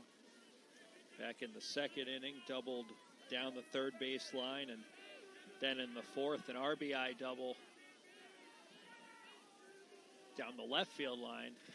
Hit a little bit further and harder. Here's a tapper to third. High hop. There's not going to be an out at third base. The throw to first is into the camera well. They missed the tag at third. 2 runs are going to come to score on this play. Likely an infield single for Jordan Murphy, and then a throwing error by Marlowe, the third baseman. As Cannon was in to score, and Bird scores on the throwing error that went into the first base camera well. Went for the tag here to get the runner, who's a good bit out of the baseline, but the umpire says he was all right. And by that point, he had no chance for the play at first base. And that's what the head coach here is coming out, Chris Marlowe, to talk this over, because there was a good discrepancy there for him being out of the baseline on that tag play. Yeah, it's a really tough spot and unfortunate sequence there for Trenton, and third baseman Marlowe. Is, you know, that ball chopped off the bat, probably wants to come attack that a little bit and come home with it if he could do it again. Definitely a fair argument to say out of the base path, and I think they did just rule him out, which, looking at the replay, would be the correct call. I think I did just see a fist bump. Oh, yeah, because now Tim Hansen's getting into a conversation with 2 of the umpires as well. He wants to have a justified reason as to why they changed that call after initially he was within the base path on that play. Rightfully so.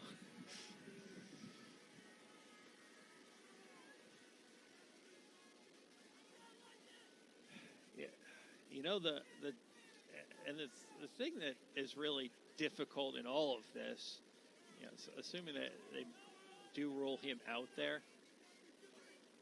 Well, they've changed it. They're not going to change it back again. So there's going to be an out on the scoreboard, a run in. So that's 3 runs here this inning. And the score should now be 5-1 after they take that run off. And because there's an out recorded, the throwing error doesn't actually allow any extra damage because the 1 run was coming in anyhow. Right. So they change it to a 5 on the scoreboard. It is still a throwing error, though, because it does allow Murphy to get all the way to second base. Swinging a foul off the face mask, though, of McArnold, the catcher.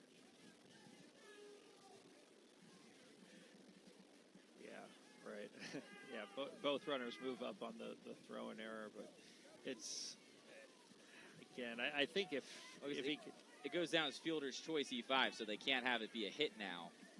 Yeah, I don't think that's a hit off the, right. Well, because he beat it out when there initially wasn't an out on the base paths. He was already safe at first before the ball sailed past, but then now after they do rule an out initially, that takes away a chance of that possibly happening. Here's a grounder to third. Up with it, Marlowe. Throws across the diamond to first, and that'll retire the side. Gerard out on a ground out for the 3rd time in this game. But not before the Hornets tack on a couple of key runs. They score 3 times. 3 hits in the inning. 2 left on for Lafayette. An error to go in as well. It's 5-1. Hornets in front of the Tigers when we come back.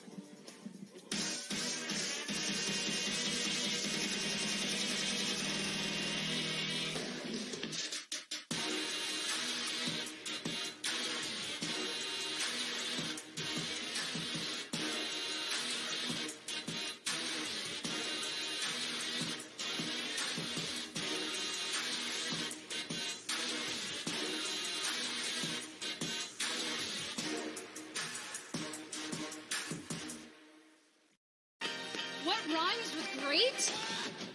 Participate. Where does greatness start? Here, in the classroom. On the stage. In the pool. On the field. Where will your greatness take you? To better grades. To more friends. Yeah!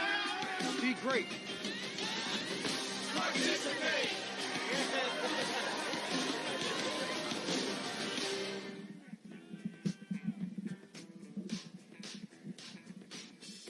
watching live coverage of the FHSAA Baseball Championships on the NFHS Network.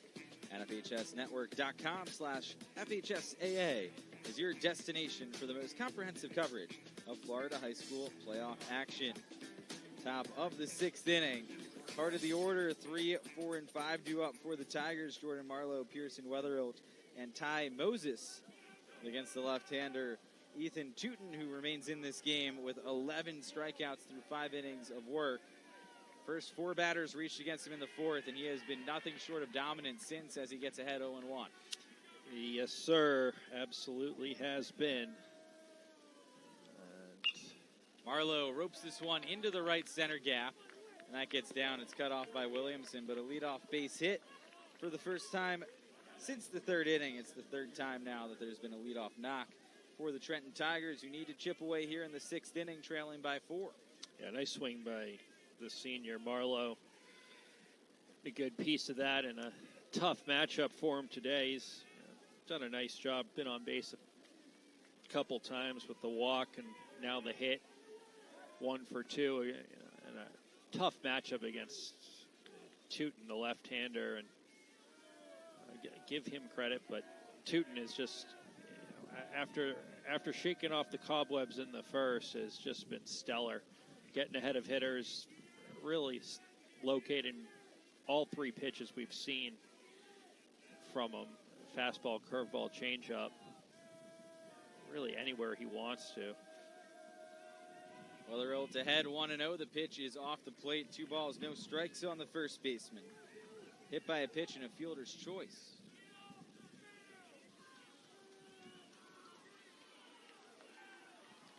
And another issue here, as we will have our what feels like 10th or so conversation between one of the head coaches and the umpires in this game. It's been nearly every half inning has something. As Tim Hansen wants Chris Marlowe there wants a balk call. Yeah, maybe it's just the orange cage jacket, but I feel like that he has been on this field quite a bit today. Yeah, a lot of conversations one way or another. He was between the lines, I should say. Yes. Tootin waved the hips there a little bit and balked. Did not get the call. 2-0 pitch on the way home. Right back to Tootin. He goes to second for 1, over to first, and it's another double play. 1, 4, 3. Tootin to Hyatt, Richardson to Lamb. And they erase the leadoff base hit here in the 6th. Well, that's exactly what you're looking for if you're Tootin, has got the lead and things kind of don't go all that smoothly here to start off the inning. Does a nice job with the throw there, and from second base, nice turn it to get it back to first. And 2-0 count. He falls behind there after the leadoff single, and there's a grounder to third, bobbled initially by Taylor. Throw across in time, and after the leadoff hit, it ends up being just the minimum faced by Tootin here in the 6th.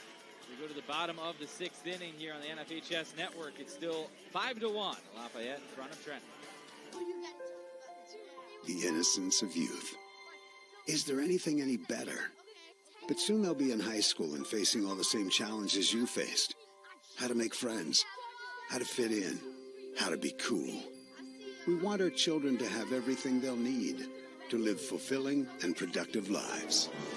Make sure the kids in your family are among the more than 12 million participants in America who take part in high school sports or activities. High school sports fans, relive your favorite moments. Just click the shopping cart below the video player to get your digital copy today.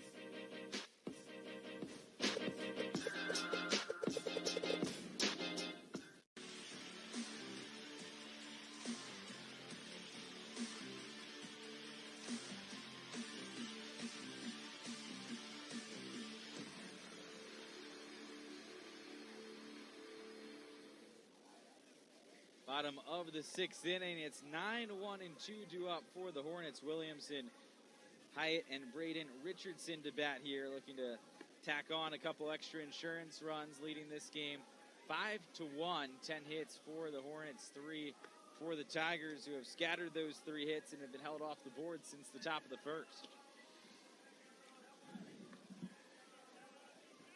Yeah, Lafayette, 3 outs away, looking for a little bit of insurance. And the final line on Brant Bivens, who went 4 1/3. 8 hits, 5 runs, all of them earned on a walk and 3 strikeouts. Van Cannon got the final 2 outs last inning.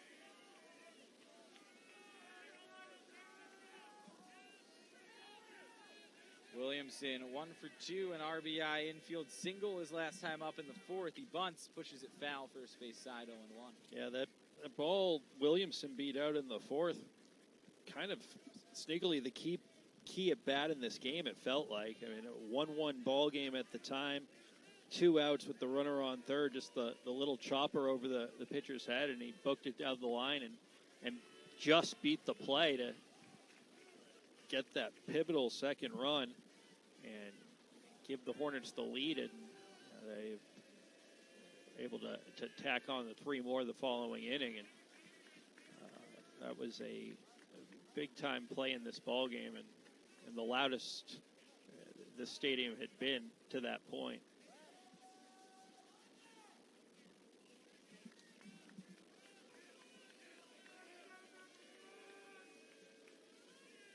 Kick and the pitch on the way home, grounded to short. Up with it is Bivens, the pitcher originally, who moved to short last inning. He fires over to retire Williamson.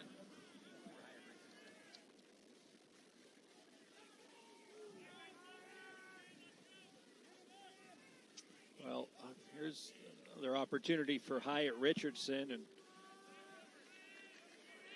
he's probably a little bit, relieved more than anything. I mean, terrific season, kind of spark plug at the top of this order. A couple strikeouts today, did reach with a walk in the 3rd, but probably expected in himself to, provide a little bit more offensively to this point, but team able to pick him up, and if the score holds, he'll get another opportunity tomorrow in a state championship game. So I say all that to say this, that you get another at bat here to kind of take a deep breath, knowing that you probably have at least one more game.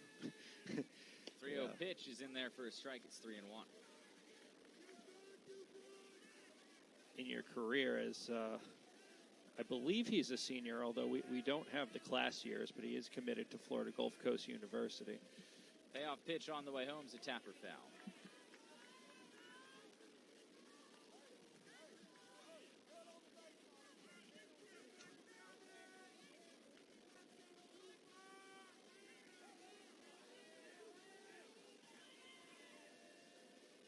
Kick and the pitch home on the left side, and that's through into left field. Richardson, a base hit here with 1 out in the 6th. As he pulls one out of the reach of Marlowe, the third baseman. And just, that right there, I guarantee you that will change, that at bat will change the rest of his day as he prepares for the championship game tomorrow, assuming the score holds. And he will step into the box tomorrow with a weight lifted off his shoulders that he came through with a hit. Things didn't go, as maybe he would have hoped in a couple of bats, but he still was able to produce, get on base a couple times, 1 for 3, and team wins the ball game, and now you can focus on helping your team tomorrow, and try and help them lift a trophy. Braden Richardson behind 0-1 here. Opposite field single his last time up. He's also reached on a walk as he sprays this one foul to fall behind 0-2.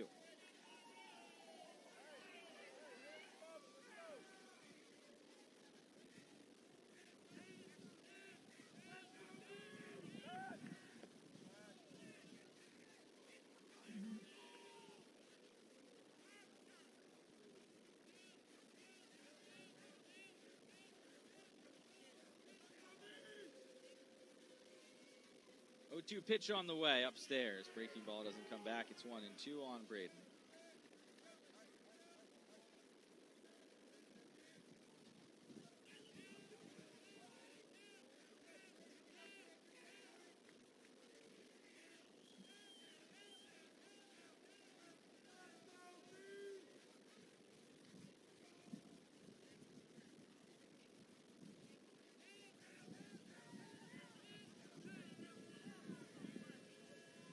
1-2 pitch coming. That's off the plate, 2-2.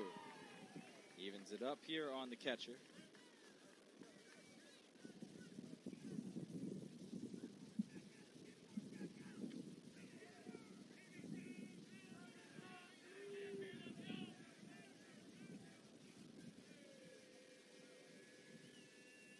Kick and the 2-2, line foul.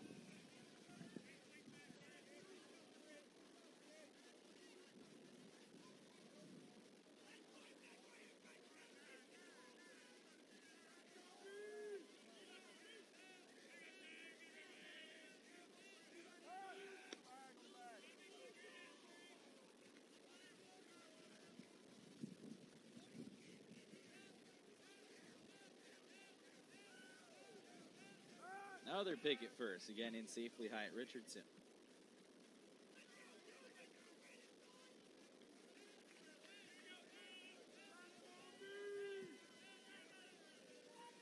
The kick and the 2-2 on the way home, swing and a miss. Down on strikes is Braden Richardson on the first strikeout from Vason Van Cannon.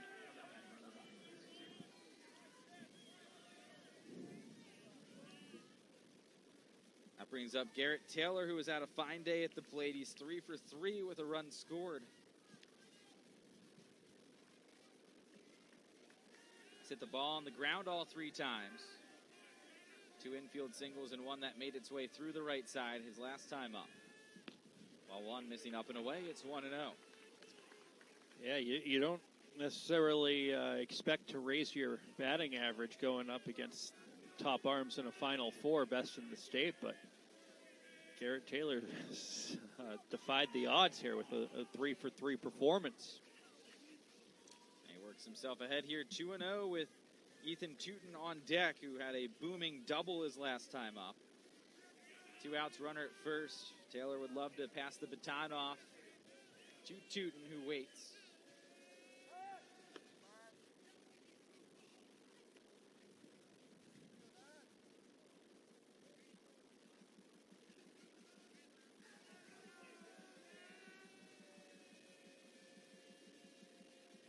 .2-0 pitch on the way. Down low, 3 balls, no strikes on Garrett Taylor.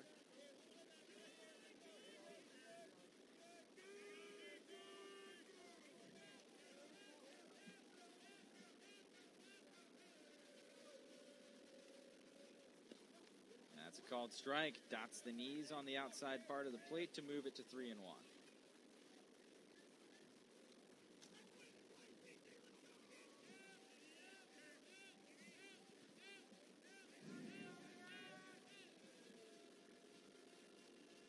Kick and the pitch on the way home. Ball 4 misses inside.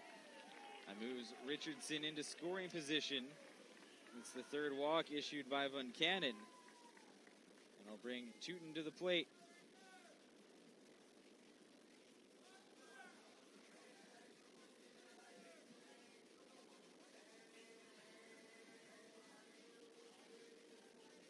Meeting on the mound here for the Tiger defense.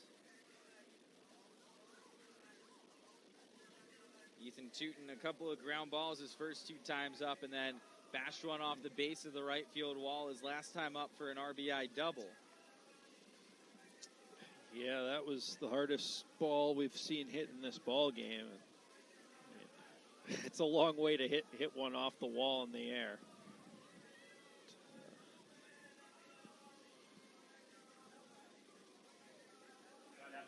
Picked up an RBI on that swing, and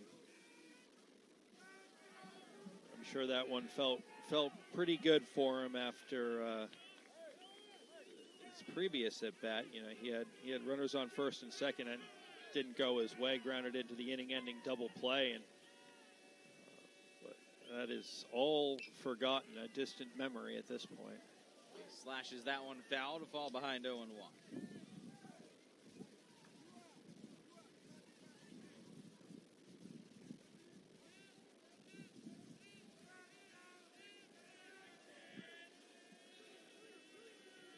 Kick and the pitch on the way. Roped down the right field line, but he was out in front and hooked it foul. It's 0-2. Well, he's continuing to show that power. to hang laundry on that ball.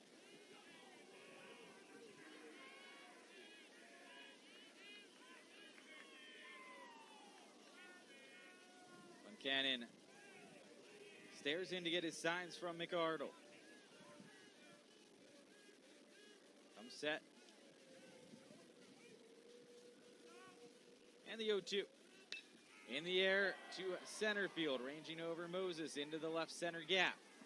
And he makes the catch to retire the side. A hit, a walk, 2 men left in their half of the 6th. For the Hornets, it's still a 5-1 lead as we go to the 7th inning. Lafayette tries to punch its ticket here to the state championship game tomorrow.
Last chance here for the Trenton Tigers with Isaac Johnson, Zane McArdle, and Brock Petrello due up here as Ethan Tootin is back out going for the complete game here. Gave up the run in the first, but nothing since. Yeah, he's been efficient. I mean, you probably wouldn't have expected to see him back out there, at the very least from a pitch count standpoint, as he was, I think he threw 45 pitches back in the first, but once he, again, shook off the cobwebs, it's just been an absolute clinic out there, and getting a chance to potentially throw a complete game here. Yeah, he's at 96 pitches, so he has 9 pitches to play with here. Threw 37 of them in the first inning. We did not think he would be in this game for long, and here he is still going in the 7th as he's bounced back in every possible way. He's got 11 strikeouts in this game as well. Falls behind here 1-0, and he's down to 8 pitches left as Isaac Johnson is the batter. This bottom half of the lineup has not put a ball in play against Tootin yet in this game. Johnson down, all strikeouts. 1-0 on the way. Inside, 2 balls, no strikes on Isaac Johnson.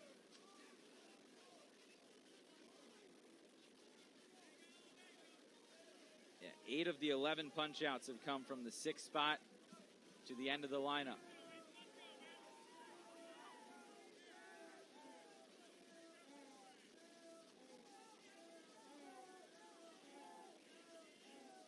Tootin into the wind. The kick, the 2-0 on the way home is called a strike. Catches the outer half. It's 2-1. Yeah, he still has his control.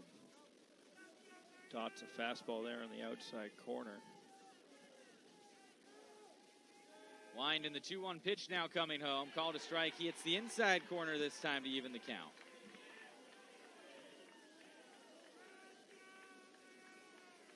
Time called now by Johnson.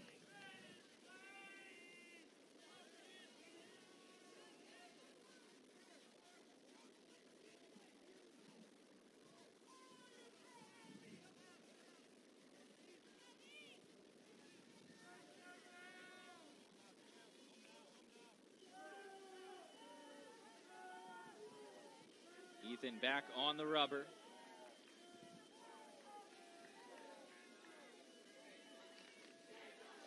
Two-2 pitch on the way to Johnson. It is just low, and the count runs full.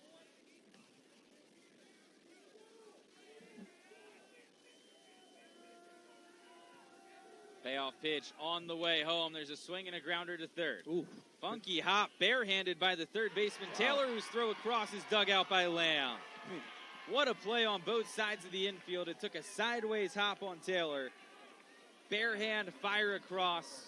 1 out in the 7th. Yeah, get another look here. I think it might hit the lip. I'm not sure what it hits, but it definitely skips unexpectedly towards the line and created, as you said, the bare hand was a reaction play at that point. There was not going to be time to get the glove there and trust the hands. And Zane McArnold pops the first pitch into foul territory, and it drops. 2 pitches left here for Ethan Tootin, and this all but assures he won't finish the game now, as there was a chance there for Gerard, Hyatt Richardson, and Lamb to make that catch. He just has to start a plate appearance without hitting that pitch count total. And you'd wonder there almost if McArnold was going to take a pitch or two to try and force him out of the game for the next batter. So Tootin needs an out on this pitch. 0-1 on the way. It's in the air, right field. He might get it. Charging in and making the catch is Gerard for out number 2.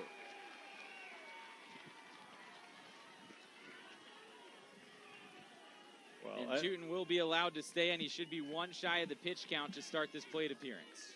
And, you know, you and I, we don't have a horse in this race, right? I mean, we're neutral. We don't care who wins this ball game. But as a fan of baseball, you want to see a guy who's had the outing that he has with the opportunity to throw a complete game and end the game with the ball in his hand. And unfortunately, it looks like he will get that opportunity.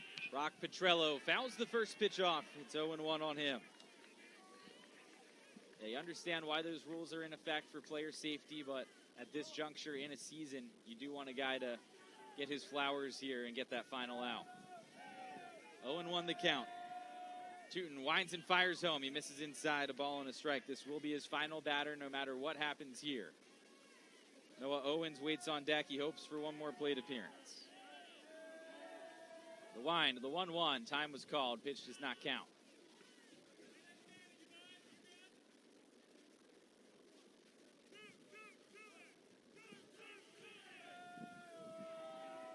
The kick and the pitch. Swing and a miss. It's 1-2.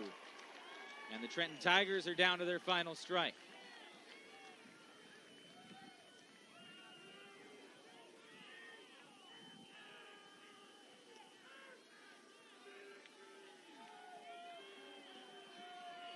Tootin winds and fires. The pitch home. Swing and a miss. A dozen strikeouts for Ethan Tootin, and he throws a complete game here as he sends the Lafayette Hornets to the state championship game as they've defeated the Trenton Tigers by a final of 5-1.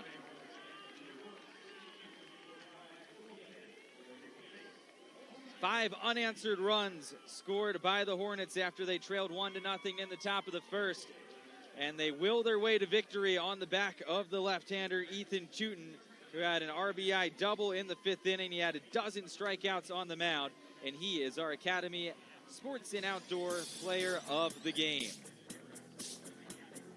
Just a terrific job by the left-hander. Yeah, we saw it. We saw the stats coming in, and the ERA under .70, and he had a little rocky start coming first few hitters, but once he got past them, it was an absolute clinic out there, and you saw why. I mean, 6-0 on the year, gets the 7th win today, and punches their ticket into the state title game tomorrow. Yeah, 5 runs on 11 hits, an error, 8 left on for Lafayette. For Trenton, 1 run, 3 hits, 2 errors, 4 left on. Your time of game, 2 hours and 2 minutes. The Lafayette Hornets will take on the Holmes County Blue Devils tomorrow at 4 o'clock for the Rural Championship game here on the NFHS Network. A big thank you to our production crew today of Stefan and Ben in the truck, Barry and Ben on the cameras, my broadcast partner Thomas DiBenedetto, as the Hornets punch their way to the championship game, now 25-2 on the year. They've won now 19 straight games, and the Trenton Tigers, their season ends at 24-5. We thank you for tuning into our rural semifinal games. Up next here on the NFHS Network, it's the 1A semis, which start at 4 o'clock. Ryan Murphy, Cooper Husky on the call for that one. I'm Andrew Pauling saying good afternoon from the Lee Health Sports Complex here in Fort Myers, Florida. Hope you can tune in over the rest of the week as we have another 22 games here and 8 champions to be crowned in Fort Myers.